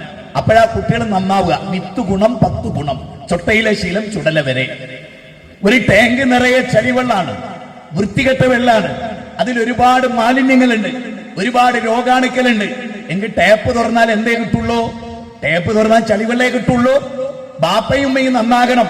നിങ്ങൾ നോക്കേ, ഞാൻ ലളിതമായ ഒരു പോയിന്റ് പറയാം. ഈ നമ്മുടെ ജീവിതത്തിൽ മക്കളുണ്ടാകുക, മക്കളെ വളർത്തുക എന്നൊക്കെ പറയുമ്പോൾ ഒരു കാര്യം ഓർക്കണം. ലോകത്തെ എല്ലാ മക്കളും പരിശുദ്ധരായിട്ടാണ് ജനിക്കുന്നത്. നല്ലൊരു പോയിന്റാണ്. ക്രൈസ്തവ വിശ്വാസ പ്രകാരം അവർക്ക് അങ്ങനെ വിശ്വസിക്കാൻ സ്വാതന്ത്ര്യം കൊണ്ടെടുക്കാം. പക്ഷെ അത് ബുദ്ധിക്കും യുക്തിക്കും ശാസ്ത്രത്തിനും നിലക്കാത്തതാണ്. അത് പറയാനുള്ള സ്വാതന്ത്ര്യം എനിക്കുണ്ട്. അത് പ്രകാരം ഞാൻ പറയാണ്, ജനിക്കുന്ന എല്ലാ കുട്ടിയും പാപിയാണ് എന്നാണ് ക്രിസ്തു മതം. സെന്റ് പോൾ യേശുക്രിസ്തു പഠിപ്പിച്ചല്ല. യേശുക്രിസ്തു പഠിപ്പിച്ച അങ്ങനല്ല. യേശുക്രിസ്തു പഠിപ്പിച്ച വാചകം വേറെയാണ്. അച്ഛൻ മുന്തിരിങ്ങ തിന്നതിന് മകന്റെ പല്ല് പുളിക്കുമോ എന്ന് ചോദിച്ചാളാ യേശുക്രിസ്തു. അച്ഛൻ തെറ്റ് ചെയ്താൽ അത് മകൻ ഉണ്ടാവുമോ അത് ചോദിച്ചാളാ യേശുക്രിസ്തു. അതുകൊണ്ട് യേശുക്രിസ്തു പഠിപ്പിച്ചല്ല, വിവരദോഷിയായ സെന്റ് പോൾ പഠിപ്പിച്ചതാണ്. ജനിക്കുന്ന എല്ലാ കുട്ടിയും പാപിയാണ്. ഇസ്ലാമോ? സി രവിചന്ദ്രൻ, ലോകത്തിനൊരു ഉപകാരമില്ലാത്തൊരു പ്രൊഫസർ, അയാൾക്കൊരു കുട്ടി ഉണ്ടാകുന്നെങ്കിലും ആ കുട്ടിയെ ഇസ്ലാം അംഗീകരിക്കുന്നു, രവിചന്ദ്രനെ അംഗീകരിക്കില്ല. എന്തുകൊണ്ട്? ജനിക്കുന്ന കുട്ടികളെല്ലാം പരിശുദ്ധരാണ്. ശ്രീ രവിചന്ദ്രന്, ഹിറ്റ്ലറിന് ഒരു കുട്ടി ഉണ്ടായ കുട്ടി പരിശുദ്ധനാണ്. ഒരു നിരീശ്വരവാദിക്ക് ഒരു കുട്ടി ഉണ്ടായാൽ പരിശുദ്ധനാണ്. ഒരു യുദ്ധം, ആ യുദ്ധത്തിൽ കുറച്ച് കുട്ടികൾ കൊല്ലപ്പെട്ടു. കുട്ടികൾ കൊല്ലപ്പെട്ടപ്പോ പ്രവാചക തിരുമേനി ചോദിക്കാൻ, ആരാണ് കുട്ടികളെ കൊന്നത്? വല്ലാത്തൊരു ചോദ്യമാണ്. കാരുണ്യത്തിന്റെ തിരുദൂതർ, കരുണാവാൻ നബി, മണിമുക്തി രത്നമോ, കാരുണ്യത്തിന്റെ ദൂതൻ ചോദിക്കാണ്, ആരാണ് ഈ കുട്ടികളെ കൊന്നത്? അപ്പൊ നമ്മളൊക്കെ ചിന്തിക്കുന്ന പോലെ അവരും ചിന്തിച്ചു, അനുയായികൾ. നബി, അത് ബൗദ്ധ വിശ്വാസികളുടെ കുട്ടികളല്ലേ, നമുക്ക് കൊന്നൂടെ? അതാണ് വർഗീയത. റസൂലുള്ളാഹി പറയാണ്, കുല്ലു മൗലൂദി യൂലദു അലൽ ഫിത്ര, എല്ലാ മനുഷ്യ കുഞ്ഞും പരിശുദ്ധരാണ്. നമ്മൾ സാധാരണ ഒരു വെള്ളക്കടലാസ്, ഇത് കേട്ടോ, ഇത് വെള്ളയാണ്. ഇതുപോലെയാണ് കുട്ടികളുടെ ഹൃദയം. റസൂൽ പറയാൻ, ഈ ഹൃദയത്തിൽ നിങ്ങൾ തെമ്മാടിത്തം പഠിപ്പിച്ചാൽ തെമ്മാടിത്തം, നല്ലത് പഠിപ്പിച്ചാൽ നല്ലത്. എന്നിട്ട് പ്രവാചക തിരുമേനി പറഞ്ഞെന്തറിയോ? ജനിക്കുന്ന എല്ലാ കുട്ടിയും പരിശുദ്ധൻ. മാധവേട്ടനൊരു കുട്ടി ഉണ്ടായാൽ, ദമയന്തിക്കൊരു കുട്ടി ഉണ്ടായാൽ, സുരേഷിനൊരു കുട്ടി ഉണ്ടായാൽ എന്റെ വീട്ടിലെ കുട്ടിയെ പോലെ പരിശുദ്ധനാണ്. നേരെ മറിച്ച് ക്രിസ്തുമത വിശ്വാസ പ്രകാരോ അവനും ഭാവി, ഇവനും ഭാവി, ഇവന്റെ വീട്ടിൽ ജനിച്ചവനും ഭാവി. അപ്പൊ എങ്ങനെ വിളിക്കണം? എടാ കൊച്ചു ഭാവി എന്ന് നോക്കണം. നിങ്ങള് ഒരു മതത്തിന്റെ ഒരു അവസ്ഥ നോക്കണം. മനുഷ്യ നിർമ്മിത മതത്തിന്റെ ഒക്കെ പ്രത്യേകത അതാ. ദൈവിക അങ്ങനെ ആവൂല, ദൈവിക അങ്ങനെ ആവൂല. എല്ലാ കുട്ടിയും പരിശുദ്ധനാണ്. എന്നിട്ട് പ്രവാചകൻ പറയാണ്, അവനെ കേടുവരുത്തുന്നത് അവന്റെ അച്ഛനും അമ്മയാണ്, അവന്റെ ബാപ്പയും ഉമ്മയുമാണ്, പിന്നെ അവന്റെ കൂട്ടുകാരാണ്, പിന്നെ അവന്റെ ചുറ്റുപാടാണ്. ചുറ്റുപാട് കൂട്ടുകാരൻ ഒന്നാമത്തെ പ്രതി അച്ഛനും അമ്മയും. ഞാൻ ഇവിടെ ഇരിക്കുന്നവരോടൊക്കെ ഒരു കാര്യം ചോദിച്ചോട്ടെ. ഇപ്പൊ കൊട്ടേഷൻ പാർട്ടിയായിട്ട് ഒരാൾ വളരുന്നു, തമ്മനം ഷാജി അല്ലെങ്കിൽ മഞ്ചേരി മൊയ്തീൻ എന്നൊക്കെ പറയുന്ന വലിയ റൗഡികള്, ഒരുപാട് ഇങ്ങനെയൊക്കെ ജീവിച്ച റൗഡികള് ഒരു ഉമ്മാന്റെ മുല കുടിച്ച കാലം നമ്മളൊന്ന് ഓർത്തു നോക്ക്. കഞ്ചാവ് അടിച്ചിട്ട് നമ്മുടെ തിരുവനന്തപുരത്ത് ഇങ്ങനെ അലഞ്ഞു കിടക്കുന്ന ഒരു 40 വയസ്സുള്ള ഒരാള്, ഓനുണ്ടായിരുന്നല്ലോ ഒരു ബാല്യം, ഒരു ശിശുവായ അവസ്ഥ അല്ലെ. അമ്മിഞ്ഞ പാലോലം ചൊരിവ കൊണ്ടാദ്യം അമ്മയെ തന്നെ വിളിച്ച കുഞ്ഞേ, മറ്റൊരു മാതാവ് കൂടിയുണ്ടൻ മകേ, കുറ്റവാത്സല്യമോടോ മനിപ്പാൻ. അമ്മയുടെ മാറിടത്തിൽ നിന്ന്, ഉമ്മയുടെ മാറിടത്തിൽ നിന്ന് സ്തന്യം നുകർന്നൊരു കൊച്ചുകുട്ടി, അവൻ എങ്ങനെ ഭീകരവാദിയായി? എന്താ അതിന്റെ പങ്ക്?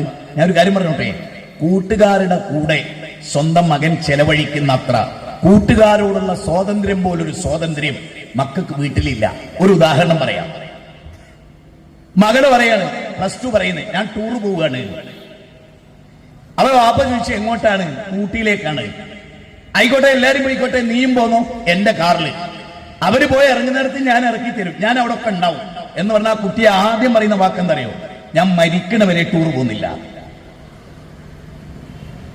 ജന്മം നൽകി ഉമ്മയും ബാപ്പയും കൂടെ ടൂർ പോകുന്നു എന്ന് പറയുമ്പോൾ മക്കൾക്ക് എന്താ അസ്വസ്ഥത?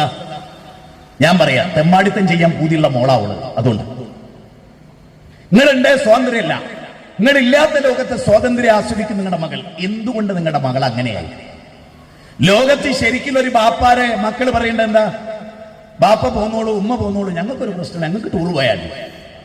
അത് പറയാത്തൊരു പെണ്ണുണ്ടോ? ഓളെ മനസ്സ് മാലിന്യമാണ്. ഓൾ ഉറപ്പിച്ചോ, ഓൾ എത്ര ശുദ്ധിയാണ് നിങ്ങൾ വിശ്വസിച്ചാൽ. ചെറിയ ചെറിയ തോന്നിയാസം അവളെ മനസ്സിലുണ്ട്. കൂട്ടുകാരെ കൂടെ ഒന്നിരുന്ന് ഫോട്ടോ എടുക്കണം, ബാപ്പന്റെ തടസ്സ പറ്റൂല, പറഞ്ഞിട്ട് എനിക്ക് സംഭവിക്കില്ല അല്ലേ? സത്യം ഞാൻ പറയുന്നൊക്കെ സത്യമാണ്. അത് ഇഷ്ടപ്പെടില്ല എല്ലാവർക്കും, അതാണ് വേറൊരു കുഴപ്പം. സത്യേ പറയൂ, പക്ഷേ ആ സത്യം എല്ലാവർക്കും ഇഷ്ടപ്പെടില്ല.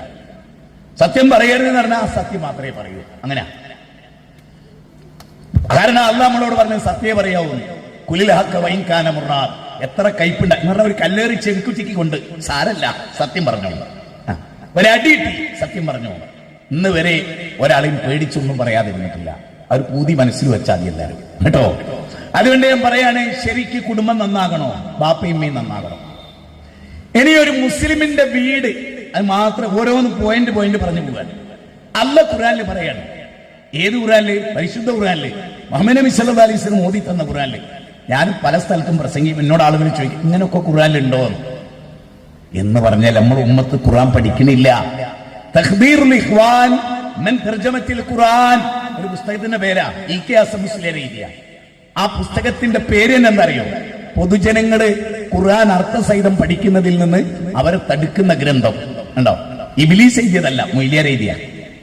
പക്ഷെ ആശയ ഇബ്ലീസിന്റെ എന്ത് ഖുർആൻ പഠിക്കരുത്. പിന്നെ എന്ത് കൂഞ്ഞിനാ അത് ഇറക്കിയത്? പിന്നെ എന്തിനാ ഈ സാധനം? ഒരാള് പറയാണ് മൊബൈൽ ഇറക്കി ഉപയോഗിക്കരുത്, ചെവിക്കുറ്റി നോക്കി ഒരു അറ്റാടിയാണ് കൊടുക്കണ്ടേ. പിന്നെ ഇത് എന്തിനാണ് ഇറക്കിയത്? മൈക്ക് ഇവിടെ വെച്ചിട്ട് നിന്റെ ഓപ്പറേറ്റർ പറയാം അതിൽ സംസാരിക്കരുത്. ഖുർആൻ അല്ലാഹ് ഇറക്കി. എന്നിട്ട് അല്ലാഹ് പറയാണ് എന്ത്? ശഹ്റു റമദാനല്ലദീ ഉൻസില ഫീൽ ഖുർആൻ ഹുദൽ ലിന്നാസി വബയ്യിനാത്തിൻ മിനൽ ഹുദാ വൽ ഫുർഖാൻ. ശഹ്റു റമദാനല്ലദീ ഉൻസില ഫീഹിൽ ഖുർആൻ ഹുദൽ ലിന്നാസി വബയ്യിനാത്തിൻ മിനൽ ഹുദാ വൽ ഫുർഖാൻ. മാനവരാശിക്കുള്ള മാർഗദർശനം ഈ ഖുർആനിലുണ്ട്. നമ്മള് കാറിന്റെ ഫ്രണ്ടില് മൊബൈൽ എടുത്തിട്ട് വഴി അറിയാൻ വേണ്ടി അല്ലേ സംവിധാനം ഉപയോഗിക്കുന്നുണ്ട്, സാറ്റലൈറ്റ് കണക്ഷൻ. 200 മീറ്റർ പോയിട്ട് റൈറ്റിലോട്ട് അല്ലാഹ് പറയാണ് ഖുർആൻ നിങ്ങളെ മാർഗദർശനം ചെയ്യുന്നു. എന്നിട്ട് പറയാ അത് പഠിക്കരുത്. ഹേയ്, ഉമ്മാനോട് എങ്ങനെയാ പെരുമാറേണ്ടത്? ഖുർആൻ പറയുന്നു ഒരുപാട് വചനം.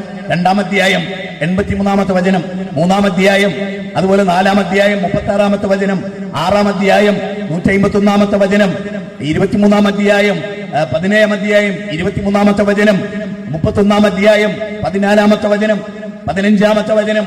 ഇതിലെല്ലാം മാതാവ് പിതാവ് എങ്ങനെയാവണം, അവരോട് എങ്ങനെയാവണം എന്ന് പഠിപ്പിക്കുന്ന വചന. അപ്പൊ ഇത് പഠിക്കാനാൽ എങ്ങനാ? കഞ്ചാവ് അടിക്കരുത്, കള്ളു കുടിക്കരുത്, 5-ാം അധ്യായം 90. പലിശ വാങ്ങരുത്, കൊടുക്കരുത്, 2-ാം അധ്യായം 278. നീ അള്ളാഹുവിന്റെ മാർഗത്തിൽ ദാനം ചെയ്യണം, 2-ാം അധ്യായം 172. നീ വ്യഭിചരിക്കരുത്, 17-ാം അധ്യായം 32. നീ ദാരിദ്ര്യത്താൽ കുട്ടികളെ കൊല്ലരുത്, 17-ാം അധ്യായം 31. 6-ാം അധ്യായം 151. പെൺകുട്ടികളെ ജീവനോടെ കുഴിച്ചുമൂടരുത്, 81-ാം അധ്യായം 8-9. 33-ാം അധ്യായം 59. അപ്പൊ ഇതൊക്കെ ആര് പഠിക്കും?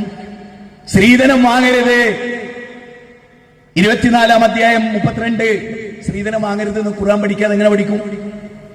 അളവിലും തൂക്കത്തിലും കൃത്രിമം കാണിക്കരുത്, 83-ാം അധ്യായം 1 മുതൽ 6 വരെ. എന്നിട്ട് ഉസ്താദ് പറയാണ് ഖുർആൻ പഠിക്കരുത്. അതേ ഉസ്താദിന്റെ പിന്മുറക്കാര് പറയാണ് ഇമാം ബൂസിരിയുടെ കവിത അർത്ഥസഹിതം പഠിക്കണം. അങ്ങനെയുണ്ട്. അള്ളർക്ക് ഖുർആൻ പഠിക്കരുത്, അതുകൊണ്ടാണ് നാട് കേടുന്നത്. അല്ല ഖുർആനിലെ 33-ാം അധ്യായം നോട്ട് ചെയ്തോ? സ്ത്രീകൾ മനസ്സ് കുറിച്ചോ? 33 സൂറത്ത് അഹ്സാബ് 34 വചനം എന്താ അറിയോ?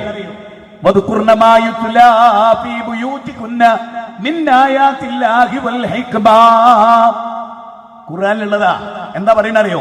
ഒരു മുസ്ലിമിന്റെ വീട്ടിൽ വായിക്കപ്പെടേണ്ടതും ഓർക്കപ്പെടേണ്ടതും ഖുർആനും സുന്നത്തുമാണ്. അല്ല ഖുർആനിൽ പറയാണ് ഒരു മുസ്ലിമിന്റെ വീട്ടിൽ നിരന്തരമായി അല്ലദീന യത്ലൂന കിതാബല്ലാഹ്, അല്ലാഹുവിന്റെ കിതാബ് നിരന്തരമായി വായിക്കുന്ന വീട്. 35-ാം അധ്യായം 29. എന്റെ ചോദ്യം, ജനിച്ചു വീണ കുട്ടി കാർട്ടൂണാ കാണുന്നത്. ജീവിതത്തിൽ 1 മിനിറ്റ് ഒരു ഖുർആനായത്ത് മക്കൾക്ക് ഓതി കൊടുത്തിട്ടുണ്ടോ? എന്നിട്ട് വിലാപം, എന്റെ കുട്ടി കഞ്ചാവിലാണ്, എന്റെ കുട്ടി പ്രേമത്തിലാണ്, എന്റെ കുട്ടി ഒളിച്ചോടുകയാണ്. ഒളിച്ചോടാണ്ടിക്കുവോ? നിങ്ങൾ ഒളിച്ചോടുന്നല്ലേ കാണിച്ചു കൊടുത്ത്? ഒളിച്ചോടാനല്ലേ പഠിപ്പിച്ച്? മൊബൈലിൽ പഠിപ്പിക്കുന്ന എങ്ങനെ ഒളിച്ചോടേണ്ടതെന്നാ, എങ്ങനാ കള്ളുടിക്കേണ്ടതെന്നാ, എങ്ങനാ ഉമ്മാനെ പ്രാപിക്കേണ്ടതെന്നാ, ഉമ്മാനെ പോലും എങ്ങനെയാണ് മകൻ ഉപയോഗപ്പെടുത്തേണ്ടതെന്ന് പഠിപ്പിക്കുന്ന സാധനത്തിന്റെ പേരാ മൊബൈല്. മനസ്സിലായോ? ആലപ്പുഴക്കാരൻ മനു പ്രസാദ് ഈ സി രവിചന്ദ്രൻ എന്ന താന്തോന്നിയുടെ തൊട്ടടുത്തിരുന്നിട്ട് പറഞ്ഞെന്തറിയോ? ഉമ്മാനെ പ്രാപിക്കാം, അമ്മയെ പ്രാപിക്കാം, അമ്മ സമ്മതിച്ചാ മതി. എങ്കിൽ അച്ഛൻ മരിച്ചു ഒരു വീട്ടില് മൂത്ത ആൺകുട്ടിനെ ഒരു യുക്തിവാദിക്ക് താമസിപ്പിക്കാൻ പറ്റുമോ? അമ്മനോൻ എപ്പോഴാ കയറി പിടിക്കാന്ന് പറയാൻ പറ്റുമോ? അതാ യുക്തിവാദം, അതിനന്ന് വേരോട്ടം. അതാണ് ഫ്രീ തിങ്കേഴ്സ്, അതാണ് ലിബറലിസം. അതിനെതിരാണ് നമ്മുടെ സമ്മേളനം. നമ്മുടെ സമ്മേളനം ജനങ്ങളോട് പറയുന്നത് ധാർമ്മിക ജീവിതത്തിലൂടെ അല്ലാതെ സുരക്ഷിത സമൂഹം ഉണ്ടാവില്ല. നബി സല്ലല്ലാഹു അലൈഹി വസല്ലം പറഞ്ഞ ഏറ്റവും കൂടുതൽ അരക്ഷിതാവസ്ഥ അനുഭവിക്കുക സ്ത്രീകളാണെന്നാണ്. അതുകൊണ്ടാണ് റസൂൽ പറഞ്ഞ ഒരു കാലം വരും അങ്ങ് സനാരിൽ നിന്ന് ഹദറമൗത്ത് വരെ ഒരു സ്ത്രീക്ക് ഒറ്റക്ക് പോകാൻ പറ്റുന്ന അവസ്ഥ വരും. ഒരു സ്ത്രീയും പീഡിപ്പിക്കപ്പെടില്ല. പക്ഷെ ഇന്ന് ഇന്ത്യയില് ഒരു സ്ത്രീനെ ഡൽഹിയില് 6-7 പേര് ചേർന്ന് കൊന്നു. എത്ര സ്ത്രീകളെ കൊന്നു? 2.5 വയസ്സുള്ള കുട്ടി, തെരുവ് കിടക്കുന്ന കുട്ടിയെ വരെ ഈ കേരളത്തിൽ ബലാത്സംഗം ചെയ്യപ്പെട്ടു. സ്വന്തം അമ്മയുടെ കഴുത്തറക്കും, സ്കൂൾ കുട്ടിയെ പീഡിപ്പിച്ചു, കഞ്ചാവ് കൊടുത്ത് അവന് ലഹരിയിലാക്കി, അവനെ ഡ്രസ്സൊക്കെ അയച്ചിട്ട് ഫോട്ടോ എടുത്തു. എന്തൊക്കെ ഇവിടെ നടക്കുന്നത്? എന്തൊക്കെ ഈ തിരുവനന്തപുരത്ത് എന്തൊക്കെ നടന്നൊരു ബസ് സ്റ്റോപ്പില് അല്ലേ? എല്ലാവർക്കും അറിയാവുന്ന വസ്തുതയാണ്. ഇന്ന് കോളേജിൽ പോകുമ്പോൾ തന്നെ കുട്ടികളുടെ ആവേശം എന്നറിയോ? കള്ളവിടെ കിട്ടും, കഞ്ചാവ് അവിടെ കിട്ടും, പെണ്ണവിടെ കിട്ടും, കത്തി അവിടെ കിട്ടും, കൊട്ടേഷൻ അവിടെ കിട്ടും. ലോകത്തെ എല്ലാ ഹറാമും കിട്ടുന്ന സ്ഥലങ്ങളിൽ ഒന്നാണ് ഇന്ന് സ്കൂളുകൾ. അങ്ങനെയായി മാറി പലതും. ഞാൻ എല്ലാരെ പറ്റി പറയും. എന്റെ കയ്യിൽ അതിന്റെ ഒക്കെ ക്ലിപ്പ് ഉണ്ടായിരുന്നു. അതിട്ട് കേൾപ്പിക്കുകയാണെങ്കിൽ ഞെട്ടിപ്പോകും. സ്കൂളുകളെ ബേസ് ചെയ്തിട്ടാണ് ഏറ്റവും കൂടുതൽ കഞ്ചാവ് വിൽക്കുന്നത്. ആരെങ്കിലും നിഷേധിക്കുമോ? 7 വയസ്സുള്ള കുട്ടി വരെ കഞ്ചാവ് ഉപയോഗിക്കുന്നു. MDMA ഉപയോഗിക്കുന്നു, പെത്തഡിൻ ഉപയോഗിക്കുന്നു, ബ്രൗൺ ഷുഗർ ഉപയോഗിക്കുന്നു, സിന്തറ്റിക് ലഹരികൾ ഉപയോഗിക്കുന്നു. എങ്ങനെ വന്നു ഇത്? എങ്ങനെ വന്നു? നമ്മുടെ കുട്ടികൾ ഒളിച്ചോട്ടം വർദ്ധിക്കുന്നു, കുടുംബ ശൈഥില്യമാകുന്നു. എങ്ങനെ വന്നു? നമ്മുടെ പാഠ്യപദ്ധതികളിൽ പോലും ഇതൊക്കെ പഠിപ്പിച്ചു കൊടുക്കുകയാണ്. ആണാണിനെ കല്യാണം കഴിച്ചോട്ടെ, പെണ്ണിനെ കല്യാണം കഴിച്ചോട്ടെ എന്ന പുതിയ ലിബറലിസം ലോകത്ത് വ്യാപകമാണ്. ചിന്തിച്ചു നോക്ക്. അതുകൊണ്ട് തന്നെ പ്രകൃതി മതമായ ഇസ്ലാം ദാമ്പത്യത്തിലൂടെ ലിതസ്കുനു ഇലൈഹ വജഅല ബൈനകും മവദ്ദതൻ വറഹ്മ ഇന്ന ഫീ ദാലിക ലആയാതിൻ ലിഖൗമി യതഫക്കറൂൻ. ഭാര്യയിലേക്ക് സമാധാനം കേട്ടോ. ഇസ്ലാം പറയുന്നത് എന്തറിയോ? ഭർത്താവ് ജോലി ചെയ്ത് അങ്ങാടി പോയി, പാറക്കുറിയിൽ പണിയെടുത്ത്, കപ്പലിൽ പോയി, ബസ്സിൽ ഡ്രൈവറായി, ക്ലീനറായി, മാർക്കറ്റിൽ മീൻ വിറ്റു, ഇങ്ങനൊക്കെ ജീവിച്ച് ക്ഷീണിച്ച് അവശനായി വേർപ്പ് മണത്ത് ദുർഗന്ധം വമിച്ച് വീട്ടിലേക്ക് കയറി വരുമ്പോ നമ്മൾ പണ്ടൊക്കെ പറഞ്ഞിരുന്നത് എങ്ങനെയാ? ഇങ്ങനെ പറഞ്ഞിരുന്നേ? നിങ്ങളൊന്ന് ചിന്തിച്ചു നോക്കി. പൂമുഖവാതിൽക്കൽ സ്നേഹം വിടർത്തുന്ന പൂന്തിങ്കളാകുന്നു ഭാര്യ. അങ്ങനെ പഠിക്കുന്നത്.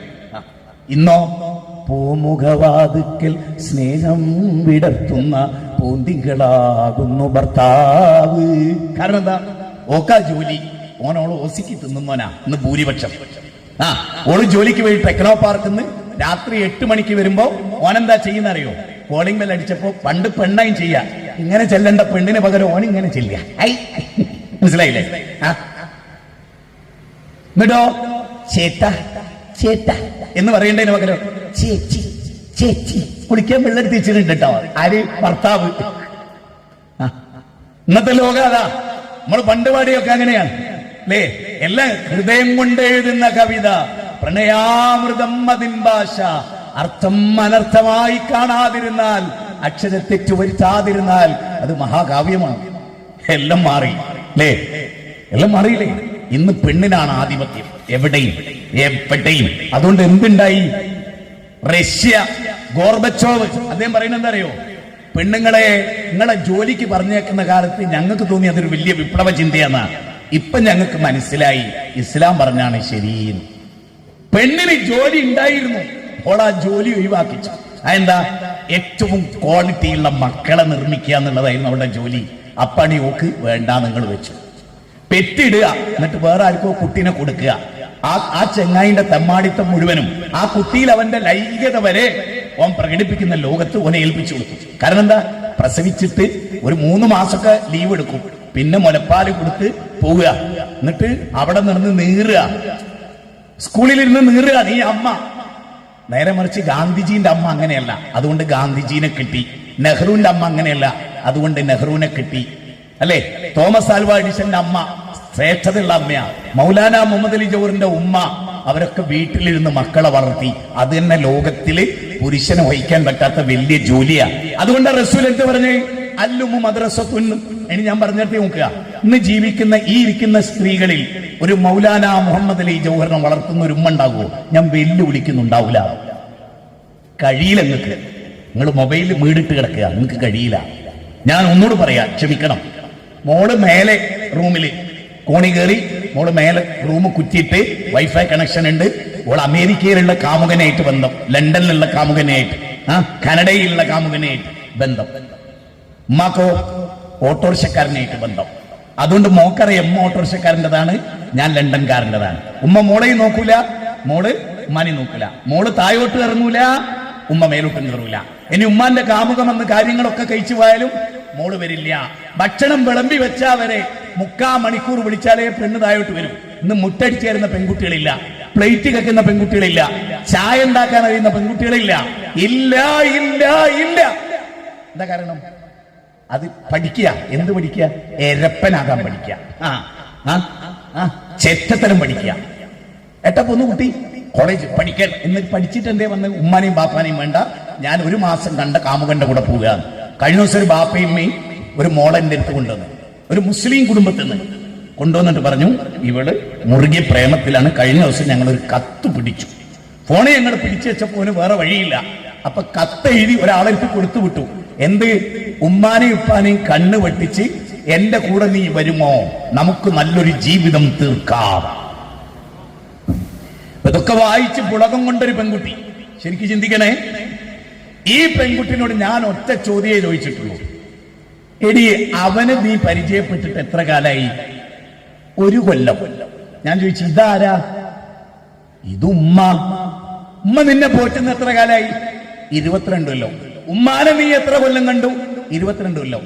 ഈ ഗർഭപാത്രത്തിലാണോ നീ വളർന്നത്? ആ ഒരു 10 മാസം നിന്നെ ചുമന്നത് അവനാണോ?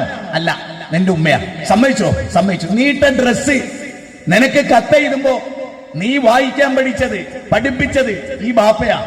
22 കൊല്ലം ബാപ്പാനെ സ്നേഹിച്ച നിനക്ക് ബാപ്പാനെ വേണ്ട, 1 കൊല്ലം കണ്ട കാമുകന മതി. ഞാൻ ചോദിച്ചു, ഇത് സ്നേഹ? ഞാൻ പറയുന്നത് കാപട്യാണ്. 1 കൊല്ലം കൊണ്ട് ഒരുത്തനെ ഇത്രമേൽ ഇഷ്ടപ്പെടാൻ മാത്രം എന്തുണ്ടായി? 22 കൊല്ലം സ്നേഹിച്ച, നിബന്ധനയില്ലാതെ സ്നേഹിച്ച ബാപ്പാനെയും ഉമ്മാനെയും വേണ്ട. മക്കളെ, ഒരു മായാ വലയത്തിലാണ് മക്കളെ. ഉപ്പാ എന്നിട്ടോ കാമുകന്റെ കൂടെ പോയി 2 ദിവസം കഴിഞ്ഞ് അവൻ ഒഴിവാക്കി. അവന്റെ കാര്യം കഴിഞ്ഞു. ഒറ്റ ദിവസത്തെ പരിപാടി അവനുണ്ടായിരുന്നുള്ളൂ, ഒറ്റ ദിവസത്തെ പരിപാടി.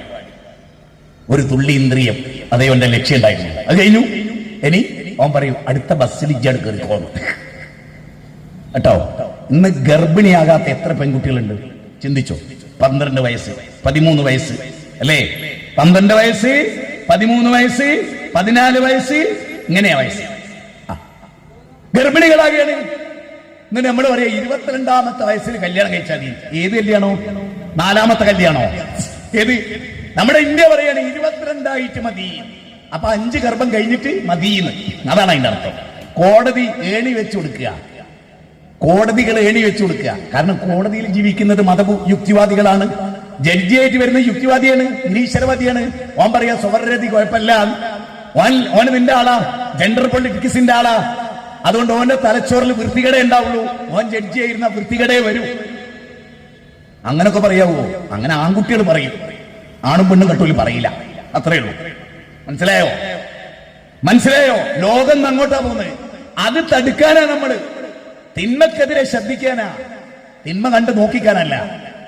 വൈദിക്കാലത്ത് ഉമ്മത്തും മിൻഹും ലിമ തഇദൂന ഖൗമനില്ലാഹു മുഹ്ലികഹും ഔ മുഅദ്ദിബഹും അദാബൻ ശദീദ.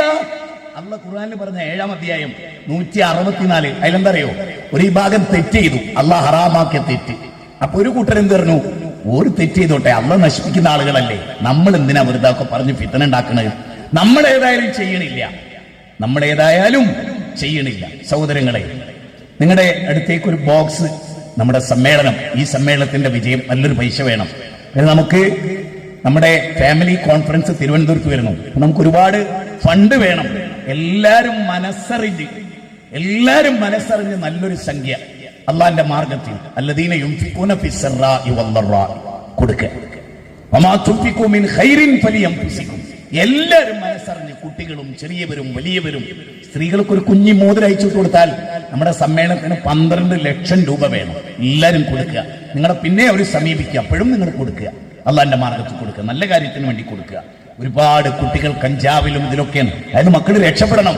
അതുകൊണ്ട് ഞാൻ നിങ്ങളോട് പറയാണ്, ദാമ്പത്യ ജീവിതം നന്നാകണം. എങ്ങനെ നന്നാകണം? ഇപ്പൊ നബി സല്ലല്ലാഹു അലൈഹി വസല്ലം ഭാര്യമാരോട് എങ്ങനെ? ഇപ്പൊ നമ്മുടെയൊക്കെ ജില്ലയിൽ നോക്കിയാലേ, എന്നോട് ക്ഷമിക്കണം, തിരുവനന്തപുരം, കൊല്ലം ജില്ലയിലൊക്കെ ഭർത്താക്കന്മാർക്ക് പെട്ടെന്ന് ദേഷ്യം പിടിക്കും. യോജിപ്പുണ്ടോ? വിയോജിപ്പുണ്ടോ? യോജിപ്പുണ്ടോ? വിയോജിപ്പുണ്ടോ? ഞാൻ ശാസ്ത്രപരമായി തെളിയിച്ചത്. അതിനെന്താ കാരണം? അങ്ങനെ ദേഷ്യം പിടിക്കുന്ന ഭർത്താക്കന്മാരോട് അല്ലാഹു പറയാണെന്ത്? യാ അയ്യുഹല്ലദീന ആമനൂ ഇന്ന മിൻ അസ്വാജികും വഔലാദികും അദുവ്വൻ ലക്കും ഫഹ്ദറൂ. ഖുർആന്റെ 64-ാം അധ്യായം 14. അത് പറയുന്നത് അറിയോ? നിന്റെ ഭാര്യ, നിന്റെ മക്കൾ, അവരിൽ നിനക്ക് ശത്രുക്കൾ ഉണ്ടാവും. അവര് നിന്റെ ഒരു പരീക്ഷണമാണ്. അതുകൊണ്ട് നീ ക്ഷമിക്കുക, വിട്ടുവീഴ്ച ചെയ്യുക, മാപ്പാക്കുക. ഉണ്ടോ? ക്ഷമിക്കാനാ പറയണേ, വിട്ടുവീഴ്ച ചെയ്യാനാ പറയണേ. മാത്രമല്ല, ഒരു കാര്യം ഓർക്കണം, സ്വർഗത്തിൽ ഏറ്റവും കൂടുതൽ അള്ളാഹ്ക്ക് ഇഷ്ടമുള്ള കാര്യം എന്താ അറിയോ? അവിടെ വിളിച്ചു പറയപ്പെടുന്നത് ക്ഷമിച്ചത് കൊണ്ട് സ്വർഗം എന്നാ. നിസ്കരിച്ചത് കൊണ്ട് സ്വർഗം എന്നല്ല, പ്രസംഗിച്ചത് കൊണ്ട് സ്വർഗം എന്നല്ല, പ്രസവിച്ചത് കൊണ്ട് സ്വർഗം എന്നല്ല, സമ്പത്ത് നല്ല മാർഗത്തിൽ ചെലവഴിച്ചുകൊണ്ട് സ്വർഗം എന്നല്ല. പിന്നെന്താ? സലാമുൻ അലൈക്കും ബിമാ സബർതും, ക്ഷമിച്ചത് കൊണ്ട് സ്വർഗം.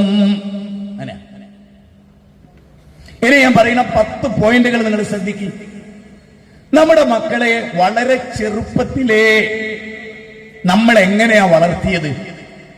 ഒന്ന്, ഇബ്രാഹിം നബി അലൈഹി സ്വലാത്തു വസ്സലാം മകൻ ഇസ്മായിലിനെ വളർത്തിയത് എങ്ങനെയാണ്? ഉലുൽ അസ്മിന്റെ പ്രവാചകന്മാരിൽ ഏറ്റവും മാതൃക 60-ാം അധ്യായം 4-ാമത്തെ വചനം. ഇബ്രാഹിം നബി അലൈഹി ഇസ്ലാമിൽ ഉത്തമമായ മാതൃക ഉണ്ട്. ആ മാതൃകയുള്ള ഇബ്രാഹിം നബി മകനെ കഴുത്തറക്കുന്ന് പറഞ്ഞപ്പോ, സ്വപ്നം ഉണ്ട് എന്ന് പറഞ്ഞപ്പോ മകനെ എതിർത്തോ? ഇല്ല, കഴുത്തറത്തോളാൻ പറഞ്ഞു. കാരണം ബാപ്പ ഒരു കാര്യം പറഞ്ഞാൽ അതെനിക്ക് ഉപകാരമുള്ള കാര്യം, ബാപ്പാക്കല്ല, എനിക്കായിരിക്കും എന്റെ കൂലി. അതുകൊണ്ട് ആ മകൻ പറഞ്ഞ എന്താ? ഉപ്പ, നിങ്ങൾ എന്റെ കഴുത്തറത്തോളൂ, എന്നെ ക്ഷമാലുമായിട്ട് കാണുന്ന. ഇനി ഇപ്രാവശ്യത്തെ വലിയൊരുനാളിന് വിഴിഞ്ഞത്ത് ഒരാള് തടിയും വണ്ണമൊക്കെ ഉള്ള ഒരു മകനോട് പറയണം, എടാ ഏതായാലും എനിക്ക് 90 കിലോ ഉണ്ട്, ഒലുഹിയത്തിന് അന്നങ്ങ് കാച്ചിയാലോ? അപ്പൊ ചെക്കൻ പറയും, ഞാൻ അങ്ങ് വെള്ളക്കടവെന്ന് കൊട്ടേഷൻ പാർട്ടിന്ന് കൊണ്ടുവരും. ഹമുക്കേ ജിന്റെ തന്തയാ? നേരെ മറിച്ച് ഇബ്രാഹിം നബി പ്രസംഗിച്ചപ്പോ പറഞ്ഞപ്പോ മകൻ എതിർത്തില്ല. കാരണം മകൻ അറിയാം ബാപ്പ വെറുതെ സ്വപ്നം കാണൂല. കാരണം ബാപ്പാനെ അത്ര വിശ്വാസ. ബാപ്പാന്റെ കയ്യും പിടിച്ചു പോയാളാ. മിനയിലേക്ക് വേഗം നടക്കുകയാണ് കഴുത്തിറക്കാൻ. ഉടനെ കഴുത്തന്റെ തറുക്കൂ ബാപ്പ ഉടയോൻ പാട്ടിന് കേട്ടിട്ടുണ്ടാവും. അങ്ങനെ ഇസ്മായിൽ ബാപ്പാനെ കണ്ടു വളർന്ന ആളാണ്. നമ്മുടെ ബാപ്പാനെ മാതൃകയാക്കാൻ നമുക്ക് ബാപ്പയിൽ ഒന്നുമില്ല. ജനിച്ചു വീണപ്പോ തന്നെ സ്മോക്കറായിട്ടാണ് കണ്ടത്. Chain smoker. അത് കഞ്ചാവായിരുന്നോ വീടിയായിരുന്നോ ദിനേശ് ആയിരുന്നോ കുട്ടിക്ക് ഓർമ്മയില്ല. എന്തായാലും കുട്ടിക്ക് നല്ല പുക കിട്ടി. അതുകൊണ്ട് ഓനും ചെയിൻ സ്മോക്കറായിട്ടാണ് വളർന്നത്. നേരെ മറിച്ച് ബാപ്പ തീരെ വലിക്കണില്ല. മകൻ വലിക്കൂല. ഞാൻ തീരെ വലിച്ചിട്ടില്ല. എന്റെ ഉപ്പ ജീവിതത്തിൽ കാണിച്ചു തന്നിട്ടില്ല. എന്റെ ഉപ്പ ദുആസ്കരിക്കുന്ന ഞാൻ കണ്ട്. എന്റെ ഉപ്പ ജുമയ്ക്ക് എണീറ്റ് നിസ്കരിക്കുന്ന ഞാൻ കണ്ട്. എന്റെ ഉപ്പ സുബൈക്ക് നേരത്തെ പോയ ആളാ. എന്റെ ഉപ്പ രാത്രി എണീറ്റ് നിസ്കരിച്ച ആളാ. എന്റെ ഉപ്പ ജീവിതത്തിൽ ഒരിക്കലും ഒറ്റ ദിവസം പോലും ഖുർആൻ ഓതാത്ത ദിവസമല്ല. അത് കണ്ടു വളർന്ന ആളാണ് ഞാൻ. അതുകൊണ്ട് ഞാൻ ഖുർആൻ പഠിച്ചു. എന്റെ അനുജൻ ഖുർആൻ പഠിച്ചു. ഞങ്ങളുടെ മക്കളൊക്കെ ഖുർആൻ പഠിച്ചു. എന്താ കാരണം? ഞങ്ങൾ കണ്ടതാ. നമ്മുടെ വീട്ടിൽ എന്തുണ്ട്, ബാപ്പ എന്ത് ചെയ്യുന്നു. യാ ബുനയ്യ, എന്റെ മോനെ നിസ്കരിക്കണേ മോനെ. ലുഖ്മാനുൽ ഹക്കീം 31-ാം അധ്യായം 17-ാമത്തെ വചനം. നമ്മളോ സ്വന്തം മക്കളെ ഉപദേശിക്കാനുള്ള അന്തസ് നമുക്ക്. അപ്പൊ മകന് ബാപ്പാനോട് പറയും, നിങ്ങൾ പോയി പണി നോക്കി. നിങ്ങളുടെ ജീവിതത്തിൽ നിസ്കരിച്ചിട്ടുണ്ടോ? ഉമ്മ നിസ്കരിച്ചിട്ടുണ്ടോ? പിന്നെ എന്തിനാ നിങ്ങൾ എന്നോട് പറയുന്നത്? അപ്പൊ കുഴപ്പക്കാരാരാ? മാതാപിതാക്കളാണ്. നല്ല വസ്ത്രം ഉമ്മ ധരിച്ചിട്ടില്ല. ഇപ്പൊക്കെ നിങ്ങൾ കണ്ടോ, ടൈറ്റ് ജീൻസ് ഇട്ട ഉമ്മ, ടൈറ്റ് ജീൻസ് ഇട്ട അമ്മ. ഞാൻ ഉറപ്പിച്ചു പറയും, ആ കുട്ടി പിഴച്ചിട്ടില്ലെങ്കിലേ അത്ഭുതം. ഉറപ്പിച്ചോ. മാന്യമായി വേഷം ധരിച്ചൊരു അമ്മയുടെ കയ്യിലൊരു കുഞ്ഞിനെ കണ്ടാൽ ആ കുട്ടിക്ക് മൊറാലിറ്റി ഉണ്ടാവും. നിങ്ങൾ വിശ്വസിക്കും. വൃത്തികെട്ട വേഷം ധരിച്ച, ചുണ്ടിൽ ചായം തേച്ച, മുഖത്ത് പുട്ടിയിട്ടൊരു പെണ്ണാണ് ഒരു കുഞ്ഞിനെ പോറ്റുന്നെങ്കിൽ ആ കുഞ്ഞ് അവിടെ മാത്രമല്ല പുട്ടിയിടുക, വേറെ സ്ഥലം കാണിച്ചുകൊണ്ട് പുട്ടിയിടുക. ഞാൻ വെറുതെ പറയില്ല, ഇപ്പോഴത്തെ കുട്ടിക്ക് പാന്റിൽ കീറലില്ലേ? എത്ര കീറലുണ്ട് കൂടെ? പണ്ടൊക്കെ യാചിക്കുന്ന വീട്ടിലായിരുന്നു അതൊക്കെ ഉണ്ടായിരുന്നത്. ഇന്നത്തെ ഏറ്റവും വലിയ ഫാഷൻ എന്താ? New gen. എന്താണ് ന്യൂ ജെൻ? അപ്പൊ അതിനെന്ത് വേണം? പാന്റൊക്കെ 28 കീറ് വേണം. ഒറ്റ പേടിയുള്ള 5 കൊല്ലം കഴിഞ്ഞാൽ മുന്നും ബാക്കും തീരെ ഉണ്ടാവില്ല. ബുദ്ധിജീവികളാണ് ഞങ്ങൾ വസ്ത്രം ധരിക്കാനൊന്നും കിട്ടില്ല. ഇങ്ങനെ മൂടിക്കെട്ടാനും ഞങ്ങൾ പറ്റില്ല. വസ്ത്രം കുറച്ച് മതി, അതാണ് പുരോഗതി. അങ്ങനെയാണെങ്കിൽ പട്ടി ഏതോ കാലത്ത് പുരോഗതി, ഒരു തുടിയുമില്ല. ലോകത്തെ ഏറ്റവും പുരോഗതി നേടിയത് പട്ടി, പന്നി. ഡ്രസ്സില്ല. ഭയങ്കര പുരോഗതി. ഡ്രസ്സില്ലായ്മയാണ് അത്രേ പുരോഗതി. ഭൗതികവാദികൾ പറയണം, ലിബറലുകൾ പറയണം. അതുകൊണ്ട് നിങ്ങൾ ആലോചിച്ചപ്പോൾ സ്ത്രീകളുടെ ഏത് മാത്രം എന്താ? ഇപ്പൊ ആണുങ്ങളെ ഉദ്ഘാടനത്തിന് വിളിക്കുന്ന പരിപാടിയല്ല. സിനിമാ നടന്മാർക്കൊന്നും ഒരു പരിപാടിയില്ല. 2 സ്ത്രീകൾക്ക് മാത്രമേ ഉള്ളൂ. അവർക്ക് എന്താ പുതുമ? 4 കുട്ടിക്ക് ഭക്ഷണം ജീവിതത്തിൽ കൊടുത്തിട്ടില്ല. അറ്റ കൈക്ക് ഉപ്പ് ജീവിതത്തിൽ തേച്ചിട്ടില്ല. ഒരു രോഗിക്ക് ഇന്ന് വരെ ഒരു കമ്പിളിപ്പുറപ്പ് കൊടുത്തിട്ടില്ല. ഒരു സ്കൂൾ ഉണ്ടാക്കിയിട്ടില്ല.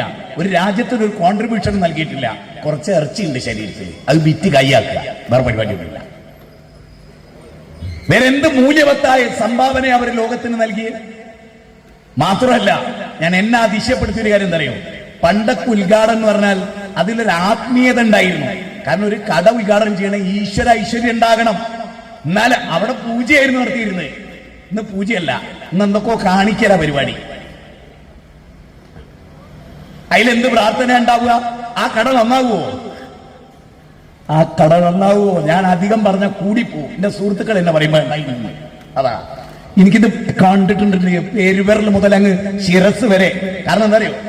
നല്ല നട്ടലുള്ള ഒരാളാ. നട്ടല് വളഞ്ഞിട്ടില്ല എന്നോളം മനസ്സ് തീരെയും തോറ്റിട്ടില്ല. നട്ടലെടുത്തന്നെ ചവിട്ടി പിടിക്കാം, മനസ്സിനെ തൊടാൻ കഴിയില്ലടോ ഏതവസ്ഥയിലും. എന്ത് തോന്നിയാസാണ് ഈ ഭൂമിയിൽ നടക്കണത്. നമ്മൾ കാണല്ലേ, ഭർത്താവ് പുൽക്കൈ, ഷോക്സ്, ഇവിടെ കഴുത്തിൽ വേളയെ കെട്ടി, ഇതൊക്കെ ഉണ്ട്. മറ്റേതോ പുറമ്പോക്ക് എല്ലാം. 2 വീലറിലൊക്കെ പോകുമ്പോ ഇങ്ങനെ 25 കിലോ ഇറച്ചിപ്പുറത്തേക്കും 25 കിലോ ഇറച്ചിപ്പുറത്തേക്കും. അതെന്താ? മറ്റേ സാധനമായിട്ട് ലഗീനോ എന്താ പറയുന്നത്, സുഗീനോ, അങ്ങനെ. ഇന്ന് കുളുപ്പ് തോന്നാറില്ലേ? ലജ്ജ എന്ന് പറഞ്ഞൊരു സംഗതി. നിങ്ങൾ പെണ്ണാണെന്നുള്ള ബോധം ഉണ്ടാവണമെന്നാ പറയുന്നത്. അല്ലാഹുവിന്റെ റസൂൽ പറയാ, പെണ്ണ് എന്ന് പറഞ്ഞ ആരാ? ഖുർആൻ ഓതി പറയാൻ, കനിതാതുൻ ഹാഫിളാതുൽ ലിൽ ഗൈബി ബിമാ ഹഫിളല്ലാഹ്. അടക്കള്ള പെണ്ണ്, ഭർത്താവിന്റെ അഭാവത്തിലെല്ലാം കാത്തു സൂക്ഷിക്കുന്ന പെണ്ണ്.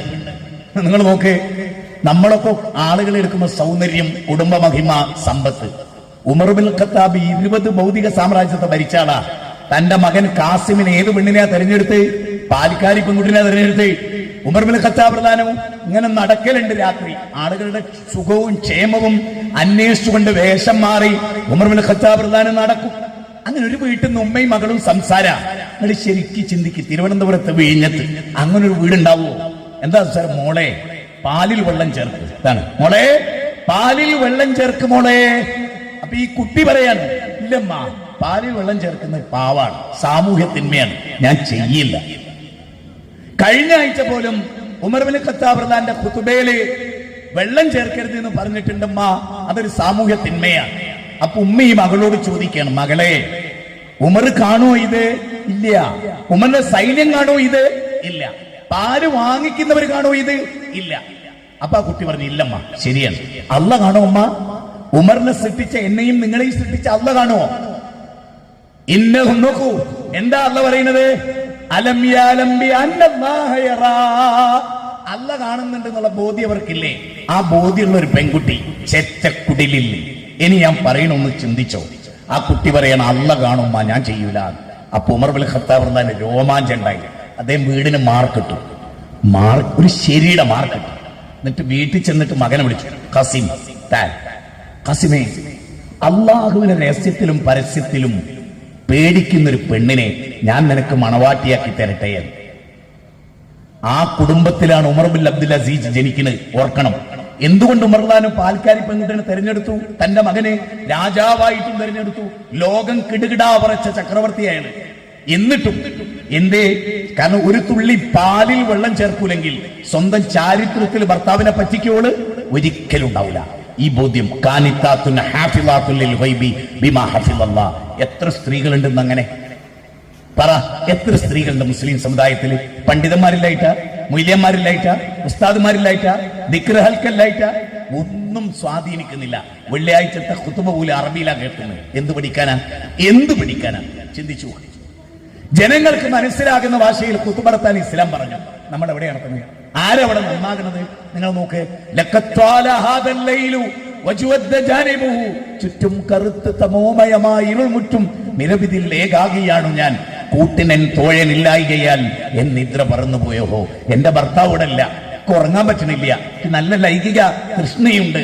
തണുത്ത രാത്രിയാണ്, നല്ല കൂരിട്ടുള്ള രാത്രിയാണ്. എന്റെ ഭർത്താവ് ഉണ്ടായിരുന്നെങ്കിൽ എന്ന് ഞാൻ ആഗ്രഹിക്കുന്നു. പകരം ഞാനൊരു പുരുഷനെ ക്ഷണിച്ചാൽ നിമിഷം കൊണ്ട് അയാൾ ഓടിയെത്തും. അത്രയും ബ്യൂട്ടി, സൗന്ദര്യമുണ്ട് എനിക്ക്. പക്ഷേ നാഥ, ഞാൻ നിന്നെ പേടിക്കുന്നു. ഇതും കേട്ടത് ഉമർ ബിൻ ഖത്താബാണ്. അതുകൊണ്ട് മോളോട് ചോദിച്ചു, സഫിയനോട്, സഫിയ, ഭർത്താവില്ലാതെ എത്ര കാലം എന്ന്. അപ്പൊ ഇവിടെ അള്ളാനെ പേടിക്കുകയാണ്. യൂസുഫ് നബീനെ വിളിക്കുന്നു, സുലേഖ വിളിക്കുന്നു, വാ ഇങ്ങോട്ട് വാ, നമുക്ക് വ്യഭിചരിക്കാന്നാ പിന്നീട് പറയുന്നത്. അതറിഞ്ഞപ്പോ യൂസുഫ് നബി തിരിഞ്ഞുവിടുകയാണ്. യൂസുഫ് നബിയുടെ കുപ്പായത്തിൽ പിടിച്ചു പെണ്ണ്. അങ്ങനത്തെ പെണ്ണുങ്ങൾ അന്നത്തെ ഭൂമിയിൽ. അന്ന് യൂസുഫ് നബീന്റെ കുപ്പായം പിറകുന്നു കയറിയ പെണ്ണുങ്ങൾ പിന്നീട് ഉണ്ടായത് ഈ 10 കൊല്ലത്തിന്റെ ഉള്ളിലാണ്. ഏറ്റവും കൂടുതൽ പെൺകുട്ടികൾ ആണുങ്ങളെ. എന്നിട്ട് എന്താ ചോദിക്കാനറിയോ? ചുണ്ടൊക്കെ ചോപ്പിച്ച് ഇങ്ങനെ നോക്കൂ. ഒരു നല്ല ആൺകുട്ടിയിലൂടെ ഇങ്ങനെ പോയാൽ നോക്കിയിട്ടില്ലെങ്കിൽ പോയിട്ട് അവന്റെ കോളർ പിടിച്ചിട്ട്, ഈ ആണാ ഇത്ര ചോന്ന ചുണ്ട് കണ്ടിട്ട് നോക്കാത്ത ബലാലെ പെണ്ണ അങ്ങോട്ട് പോയി പിടിക്കുക. ഏറ്റവും കൂടുതൽ കൊല്ലുന്നതെന്ന് പെണ്ണാണ്. അതും അതിക്രൂരമായി. ഓമന എന്ന് പറഞ്ഞൊരു ഡോക്ടർ വെട്ടി നുറുക്കി കാമുകനെ പോളിത്തീൻ കവറിലാക്കി. അങ്ങനെ ഒരു സംഭവം ഒരു പുരുഷൻ ചെയ്തിട്ടില്ല. മനസ്സിലായിക്കൂടെ? ഇപ്പത്തെ കഷായത്തിൽ വിഷം കൊടുത്ത കുരുപ്പ്, അതിനെ നോക്കി നിങ്ങള്. അതിന് പഠിപ്പില്ലേ? പഠിപ്പുണ്ട്, പക്ഷെ അത് കുരുപ്പാ. അതുകൊണ്ടാണ് കൊന്നത്. ഇനി ജോളി, ഓമന ഒക്കെ എത്ര പെണ്ണുങ്ങളാണെന്ന് ഏറ്റവും ശാസ്ത്രീയമായ കുറ്റകൃത്യം. ആണിനേക്കാളും കുറച്ച് പഠിപ്പ് കൂടുമ്പോ ആ പെണ്ണ് ചെയ്യുന്ന കൂത്താട്ടത്തിന് ഇന്ന് ലോകത്ത് തുല്യമല്ല. കഞ്ചാവ്, കള്ള്, തോന്നിയാസം. ബാംഗ്ലൂരൊക്കെ നടക്കുന്ന തോന്നിയാസത്തിന് വല്ല അതിലുണ്ടോ? പെൺകുട്ടികൾ കാണിക്കുന്ന കൂത്താട്ടത്തിന് 500 രൂപ എടുത്ത ശരീരം കൊടുക്കുന്ന അവസ്ഥയിൽ അന്ന് പെൺകുട്ടികൾ. അത്ര മോശമാണ്. അതുകൊണ്ട് സ്വന്തം വീട്ടിൽ ശരിക്കും മക്കളെ പഠിപ്പിക്കണം. ആണായാലും പെണ്ണായാലും അവർക്ക് കൃത്യമായ മാതൃക കൊടുക്കണം. ഫാമിലി കോൺഫറൻസ് അതാ പഠിപ്പിക്കുന്നത്. ഇപ്പൊ ബാപ്പ ഉമ്മ ചേന്ന് പോലെ അവരോട് പറയരുതെന്നാണ്. കട്ടപ്പനയിൽ അമ്മയെ കെട്ടിയിട്ട് ബലാത്സംഗം ചെയ്തു. ജന്മം നൽകിയ മാതാവിനെ താമരശ്ശേരിയിൽ ഞങ്ങളുടെ ജില്ലയിൽ കഴുത്തറുത്തു കൊന്നു. ആ മകന് മഹർ വരെ വാങ്ങിവെച്ചിരുന്ന ഉമ്മ. കഞ്ചാവാണ് അതിന് കാരണം. ചിന്തിക്ക്. ഹമീദ് കല്ലാച്ചിയില് സ്വന്തം ഉമ്മാനെ അമ്മിക്കുട്ടി കൊണ്ട് തലക്കടിച്ചു കൊന്നു. എന്താ കാരണം? വക്കല്ലാ റബ്ബുക പഠിക്കാത്തതുകൊണ്ട്. ചേന്ന് പറയരുത് എന്ന് പറഞ്ഞാൽ അവൻ ഠേ എന്ന് പറഞ്ഞ് തലക്കടിച്ചതാണ്. കാരണം ഉസ്താദുമാര് ഖുർആൻ പഠിപ്പിക്കില്ല, ഖുർആൻ ഓതില്ല, അറബിയിൽ ഖുതുബടത്തും, മുന്നിൽ വന്നവൻ ഇങ്ങനെ കേലി ഒലിപ്പിച്ച് കുത്തിരിക്കും. കാരണം 4-5 ദിവസം ജോലി ചെയ്തതിന്റെ ആകെ കിട്ടുന്ന ഒരു സമയം വെള്ളിയാഴ്ച 1 മണിക്കൂർ. അതിങ്ങനെ കൂർക്കങ്ങ് കേൾക്ക വയനാട്ടില്. നേരെ മറിച്ച് ഒരു മുജാഹിദ് പള്ളിയിലോ യഖ്റഉൽ ഖുർആന വയുദക്കിറുന്നാസ്. ഞാൻ ഈ വീഴം പള്ളിയിൽ ഖുതുബടത്തി കേട്ട മനുഷ്യർ ചിന്തിക്ക് ഉപകാരപ്പെട്ടില്ലേ എന്ന്. മുജാഹിദ് പ്രസ്ഥാനം നിങ്ങളെ നന്നാക്കാമെന്ന പ്രസ്ഥാനമാണ്, വിസ്ഡം ഇസ്ലാമിക് ഓർഗനൈസേഷൻ. ഇതിന്റെ എല്ലാ രംഗത്തും ഈ ശുദ്ധീകരണമാണ്. ഉപ്പ ഉമ്മ അവർ വൃദ്ധസദനത്തിൽ മറ്റു പ്രസ്ഥാനത്തിന് കൂടുതലാണ് ഇസ്ലാമിൽ ഒഴികെ. എന്താ കാരണം? അത്രമേൽ പഠിപ്പിക്കപ്പെടുന്നുണ്ട്. മാതാപിതാക്കൾ ആദരിക്കപ്പെടേണ്ടവരാണ്, അംഗീകരിക്കപ്പെടേണ്ടവരാണ്. അല്ലെ, ഉവൈസുൽ ഖർണിയെ കണ്ടാൽ നിങ്ങൾക്ക് വേണ്ടി ഇസ്തിഗ്ഫാർ നടത്താൻ അദ്ദേഹത്തോട് ദുആ ചെയ്യാൻ പറയണം. അദ്ദേഹത്തിന്റെ ദുആ അല്ലാഹു തട്ടുകയില്ല. എന്താ കാരണം? ഉമ്മാക്ക് ഏറ്റവും കൂടുതൽ ഖിദ്മത്ത് എടുത്ത മോനാത്, മന കൊന്ന മോനല്ല. ഉമ്മ ചോറിലേക്ക് നോക്കിയാൽ ആ ചോറ് പിന്നെ തിന്നാത്ത ആളായിരുന്നു സൈനുൽ ആബിദീൻ എന്ന് പറഞ്ഞാൽ അലിയാർ തങ്ങളുടെ പേരക്കുട്ടി. നിങ്ങൾ ആലോചിച്ച് നോക്കിക്കേ, ഉമ്മ ചോറിലേക്ക് നോക്കിയത് ഉമ്മന്റെ കണ്ണ് പതിഞ്ഞു, അതുകൊണ്ട് ഉമ്മാക്ക് ഇഷ്ടമായിട്ടുണ്ടാവും, ആ ഭാഗം എനിക്ക് വേണ്ട. ഉമ്മാന്റെ കാല് തടവി കൊടുത്തു അബ്ദുല്ലാഹി മുബാറക് നേരം പുലരുന്നവരെ. തഹജ്ജുദ് നിസ്കരിക്കാതിരുന്നപ്പോ ജ്യേഷ്ഠൻ ചോദിച്ചു എന്താ നിസ്കരിക്കാത്തത്? അതിനേക്കാൾ പുണ്യമാണ് ഉമ്മാന്റെ കാല് തടവൽ. അങ്ങനെ വിശ്വസിച്ചൊരു മത ഇസ്ലാം. സുന്നത്ത് നിസ്കരിക്കും ഉമ്മ വിളിച്ചാ വിളി കേൾക്കണം എന്നാ. ജുറൈജിന്റെ കഥ പറയുന്നിടത്ത് റസൂൽ ഹദീസ് പറയാ, ഉമ്മ നിങ്ങൾ സുന്നത്ത് നിസ്കരിക്കും ഉമ്മ മോനെ എന്ന് വിളിച്ചാൽ ഉമ്മ ഞാൻ സുന്നത്ത് നിസ്കാരത്തില്ല എന്ന് മാത്രം പറയാം. അത്ര പ്രാധാന്യമാണ് ഉമ്മാക്ക്. എന്നോ ഉമ്മാനോട് പോ തള്ളേ പോ തന്തേ, ഉമ്മ മോളിന്ന് വിളിക്കുന്നുണ്ട്. അലക്കാൻ വിളിച്ചു, കുളിക്കാൻ വിളിച്ചു, തക്കാളി എറിയാൻ വിളിച്ചു, മോള് പോയില്ല. അറ്റ്ലീസ്റ്റ് അവസാനം ഉമ്മ പറഞ്ഞു ഞാൻ ഉണ്ടാക്കി വെച്ച ചോറെങ്കിലും തിന്നാൻ വാ മോളെ. എത്ര കുട്ടികൾ വരും വിളിച്ചാല് ചിന്തിച്ചു നോക്ക്. അങ്ങനെയാണ് നമ്മുടെ പെൺകുട്ടികൾ. ഞാൻ പറയുന്നത് കുട്ടികളെ അമ്മിമ്മൽ വെച്ചിട്ട് മുളകരപ്പിക്കണം, ഒലക്കയിൽ വെച്ചിട്ട് ഉരലുലക്ക ഉപയോഗിച്ചിട്ട് അവരെ കൊണ്ട് നെല്ല് കുത്തിക്കണം. എല്ലാ പണി മുട്ടടിച്ചു പോകാൻ രാവിലെ തന്നെ എണീച്ചിട്ട് നിസ്കരിക്കാൻ പറയാം. പല്ല് തേച്ച് ഒന്നും എടുത്ത് നിസ്കരിച്ചിട്ട് മുട്ടടിച്ചു തരാൻ പറയാം. ഉമ്മാക്ക് മുട്ടടിച്ചു വരേണ്ട ഒരു അവസ്ഥ പെൺകുട്ടികളും ആൺകുട്ടികളുണ്ടെങ്കിലും വരല്ല. ആൺകുട്ടിക്ക് അടിക്കുക, പെൺകുട്ടിക്ക് അടിക്കുക. അവനാന്റെ ടോയ്ലറ്റ് കഴുകാൻ, അവനാന്റെ ബെഡ് വൃത്തിയാക്കിയിടാൻ കിടന്നിട്ട് ചുരുട്ടി എല്ലാം വൃത്തികേടാക്കിയിട്ടാ സ്കൂളിൽ പോവുക. ചിരിച്ചിട്ടൊന്നും കാര്യമില്ല. എന്നിട്ട് എല്ലാം ഉമ്മ വേലക്കാരിയാ. എന്നിട്ടോ ഓള് പ്രസവിച്ച അതിനെയും നോക്കുന്നതും അതിന്റെ കാഷ്ടം കോരുന്നു ഉമ്മന്നെ, 8 എണ്ണത്തിന്റെ കോരി. എന്നിട്ടാണ് പേരക്കുട്ടികളത് മുഴുവൻ. ആ ഉമ്മാന്റെ മനസ്സെങ്ങാനും ഒന്ന് പ്രാർത്ഥിച്ചു പോയാൽ അത് മതി, ലോകം അവസാനിക്കുന്നവരെ ശാപം. അതുകൊണ്ട് മനസ്സിലാക്കുക, ഇൻഷാ അല്ലാഹ് ഫെബ്രുവരി 23 അല്ലാഹ് തൗഫീഖ് ചെയ്ത പുത്തരി കണ്ട മൈതാനം വിറവിറക്കി ഇൻഷാ അല്ലാഹ്. അവിടെ നിങ്ങളോടൊക്കെ നമുക്ക് പറയാനുള്ളതെന്നറിയോ? നിങ്ങൾ അവിടെ വരിക. ഹുസൈൻ സെൽഫി ഉണ്ടാവും, PN അബ്ദുൽ ലത്തീഫ് മദനി ഉണ്ടാവും, TK അഷ്റഫ് സാഹിബ് ഉണ്ടാവും. നല്ല ഉജ്ജ്വലമായ പ്രസംഗം നിങ്ങൾക്ക് അവിടെ കേൾക്കാം. എനിക്ക് നിങ്ങളോട് ഈ സംഘാടകരോട് പറയാനെന്തറിയോ? ഇന്നു മുതൽ ഉറക്കൊഴിഞ്ഞ് ഒറ്റ ദിവസമില്ലാതെ എല്ലാ നിലക്കുള്ള വർക്ക് നടത്തുക. നോട്ടീസ് ഒട്ടിക്കുക, പോസ്റ്റർ എഴുതുക, വീട് വിടാന്തരം കയറിയിറങ്ങുക, ഇഷ്ടപ്പെട്ടാലും ഇല്ലെങ്കിൽ. ഇപ്പൊ കാഞ്ഞങ്ങാട് നമ്മളെ ഇറക്കി വിട്ടു, പ്രസംഗം കൊളാക്കി നശിപ്പിക്കാൻ വന്നു. ഇന്നും ഉണ്ടതൊക്കെ, ഇന്നും ഉണ്ടത്. എന്റെ പ്രസംഗം ഒരു സക്കാഫി 40 ആളുകളും. അവിടെ ഹിന്ദുക്കൾക്ക് പ്രശ്നമില്ല, ക്രിസ്ത്യാനിക്ക് പ്രശ്നമില്ല. ലോകത്തെ ഏറ്റവും ബുദ്ധി കുറഞ്ഞ വർഗമായിട്ട് ഈ സക്കാഫികൾ മാറുന്നതിൽ എനിക്ക് ടെൻഷൻ ഉണ്ട്. സക്കാഫി എന്ന് പറഞ്ഞാൽ സംസ്കാരമുള്ളവനാണ്, പക്ഷെ തീരെ അത് കാണാത്തത് അവരിലാകുന്നു എന്ന ദുഃഖം വല്ലാത്ത ദുഃഖമാണ്. പോലീസുകാർ ചോദിച്ചു, മുജാഹിദ് ബാദുഷാഹി ഇവിടെ പ്രസംഗിച്ചോട്ടെ, ഞങ്ങൾ പെർമിഷൻ കൊടുത്താ. അയാളെ ഖുർആന ഉദ്ധരിക്കുന്നത്, അധ്യായം ഉദ്ധരിക്കുന്നുണ്ട്, വചനം ഉദ്ധരിക്കുന്നുണ്ട്. എന്നിട്ട് സുരേഷ് എന്ന SI പറഞ്ഞു, ഞാൻ എന്റെ ജീവിതത്തിൽ ഇങ്ങനെ പ്രസംഗം കേട്ടിട്ടില്ല, അധ്യായവും വചനവും ഉത്തരം തെറ്റാതെ പറയുന്നേ. എന്നിട്ട് ചോദിക്കണം ഇല്ലാരോട്, ആ പറഞ്ഞതിൽ നീ തെറ്റുണ്ടോന്ന്. ഇല്ല, എന്നാ വിട്ട വണ്ടിയിലെ കാലിനെ മുട്ടടിച്ച് ഞാൻ പൊട്ടിച്ചോളുന്നു. സക്കാഫി ഒറ്റ പോക്കാട് പോയി. അതുകൊണ്ട് ഭംഗിയായിട്ട് പ്രവർത്തിക്കുക, പേടിക്കാണ്ടിരിക്കുക. ഓരോ ഓലപ്പാമ്പിനെയും പേടിക്കരുത് കേട്ടോ. അള്ളാഹു നമുക്ക്, ഞാൻ പറയുന്നത് എന്താ വെച്ചാൽ, ഒരുപാട് കാലമായി വിഴിഞ്ഞത്തൊക്കെ പ്രസംഗിച്ചിട്ട് തന്നെ ഞാൻ മാത്രമല്ല ഒരുപാട് ഗ്യാപ്പ് വന്നിട്ടുണ്ട് ഇവിടെയൊക്കെ ദൈവത്തിന്. ഇവിടുത്തെ എല്ലാ ഭാഗത്തും വെക്കണം. കാരണം ഏറ്റവും കൂടുതൽ അന്ധവിശ്വാസവും ശിർക്കും ഒക്കെ ഉള്ള നാടാത്. അതുപോലെ കഞ്ചാവും എല്ലാം എല്ലാ നാട്ടിലുണ്ട് എല്ലാം. അതുകൊണ്ട് അത് ഇല്ലാതാകണം. നമ്മുടെ ലക്ഷ്യം അവർ സംസ്കരിക്കപ്പെടണം. ഖുർആനും സുന്നത്തും പഠിക്കുന്ന സമൂഹമാകണം. അതിനു വേണ്ടിയാണ് നമ്മൾ പ്രസംഗിക്കുന്നത്. ഞാൻ അവസാനിപ്പിക്കുകയാണ്. നാളെയും മറ്റന്നാള് ശംഖുമുഖത്ത് വലിയൊരു പരിപാടി, ഒരു ടേബിൾ ടോക്ക് നടക്കുന്നുണ്ട്. വ്യത്യസ്ത ആളുകളുണ്ട്, രാഷ്ട്രീയക്കാരും ചിന്തകന്മാരും പ്രമുഖരും എല്ലാവരും പ്രബോധകരും ഒക്കെ സംഗമിക്കുന്ന ശംഖുമുഖത്തെ പരിപാടിയിൽ എല്ലാവരെയും കൂട്ടിയിട്ട് വരിക വൈകുന്നേരം 4:30. അതുപോലെ 23 നടക്കുന്ന സമ്മേളനത്തിലേക്ക് നിങ്ങളൊക്കെ നിങ്ങളുടെ കുടുംബത്തിലും കൂട്ടുകാരികളും ഒക്കെ ക്ഷണിക്കുക. ഒരിക്കലും നഷ്ടമാവില്ല ആ പ്രോഗ്രാം എന്നവരെ പറഞ്ഞ് മനസ്സിലാക്കി കൊടുക്കുക. അതിനനുസരിച്ച് ഭംഗിയായിട്ട് പ്രവർത്തിക്കുക. ഇതിന്റെ ഫണ്ട് കാര്യങ്ങളൊക്കെ അതിലുപരി മനസ്സ് തട്ടി റഹ്മാനായ റബ്ബിനോട് പ്രാർത്ഥിക്കുക. ഞങ്ങളുടെ ഈ പ്രബോധന സംരംഭം നാഥ നീ വിജയിപ്പിച്ചു തരണമേ. മക്കളോട് ഏറ്റവും നന്നായി പെരുമാറാനും മക്കളെ ദീന് പഠിപ്പിക്കാനും മാതാപിതാക്കളെ ആദരിക്കാനും ബഹുമാനിക്കാനും ഒക്കെ കഴിയുന്നവരാക്കി ഞങ്ങളെ നീ മാറ്റണമേ. ഏകദൈവ വിശ്വാസം ജനങ്ങളോട് കറയില്ലാതെ പറയുന്ന സജ്ജനങ്ങളിൽ നീ ഞങ്ങളെ ഉൾപ്പെടുത്തണമേ നാഥ എന്ന് നമ്മൾ പ്രാർത്ഥിക്കാം. എല്ലാം ഹൈറാവട്ടെ. നാളെ നമ്മുടെ പ്രവർത്തകരുടെ സംഗമമുള്ള വിവരം നിങ്ങൾക്കൊക്കെ അറിയാം. അതിന് ഉത്തരവാദിത്തപ്പെട്ടവർ അത് MES ആൾ തിരുവനന്തപുരത്ത് ആ മീറ്റിംഗിൽ കൃത്യസമയത്ത് എത്തിച്ചേരാൻ ശ്രമിക്കുക. എല്ലാ നന്മയിലും മുന്നേറുക. അള്ളാഹു നമുക്ക് തൗഫീക്ക് ചെയ്യട്ടെ. പ്രയാസപ്പെടുന്നവർക്ക് അള്ളാഹു ശമനം നൽകട്ടെ. ബഹുമാന്യനായ ഹാരിസ് ബിൻ സലീം അസുഖം ബാധിച്ച് അല്പം വിശ്രമത്തിലാണെന്ന് നിങ്ങൾക്കറിയാം. അദ്ദേഹത്തിന്റെ അസുഖം എളുപ്പത്തിൽ ലഘൂകരിച്ചു കിട്ടി പ്രബോധനത്തിന്റെ ഗോതയിൽ വീണ്ടും സജീവമാകാൻ കഴിയട്ടെ നമ്മൾ പ്രാർത്ഥിക്കുക. ഒരുപാട് ആളുകൾ പ്രയാസപ്പെടുന്നുണ്ട്, ദാരിദ്ര്യമുള്ളവരുണ്ട്, കടബാധ്യത ഉള്ളവരുണ്ട്. അവർക്കൊക്കെ അള്ളാഹു ലഘൂകരണം നൽകട്ടെ. ഫലസ്തീനികൾക്ക് അള്ളാഹു സമാധാനം നൽകട്ടെ. ലോസ് ഏഞ്ചലൻസിലും അതുപോലെയുള്ള ഇടങ്ങളിലും ഒരുപാട് പ്രയാസപ്പെടുന്നവരുണ്ട്. അവർക്കൊക്കെ അള്ളാഹു പ്രയാസം ദൂരീകരിച്ചു കൊടുക്കട്ടെ. ഈ ദഅവത്ത് ഭംഗിയായി നടക്കാൻ അള്ളാഹു തൗഫീഖ് ചെയ്യട്ടെ. റബ്ബനാ തഖബ്ബൽ മിന്നാ ഇന്നക അൻത സമീഉൽ അലീം വതുബ് അലൈനാ ഇന്നക അൻത തവ്വാബുർ റഹീം. റബ്ബനാ ഇഗ്ഫിർ ലനാ വലിഇഖ്വാനിന الذين سبقونا بالإيمان ولا تجعل في قلوبنا غلا للذين آمنوا ربنا إنك رؤوف رحيم. ربنا آتنا في الدنيا حسنة وفي الآخرة حسنة وقنا عذاب النار. وصلى الله وسلم على نبينا محمد وآله وصحبه أجمعين والحمد لله رب العالمين. السلام عليكم ورحمة الله وبركاته. ഒരല്പ സമയം കൂടി ഇരിക്കണം, എഴുന്നേൽക്കും.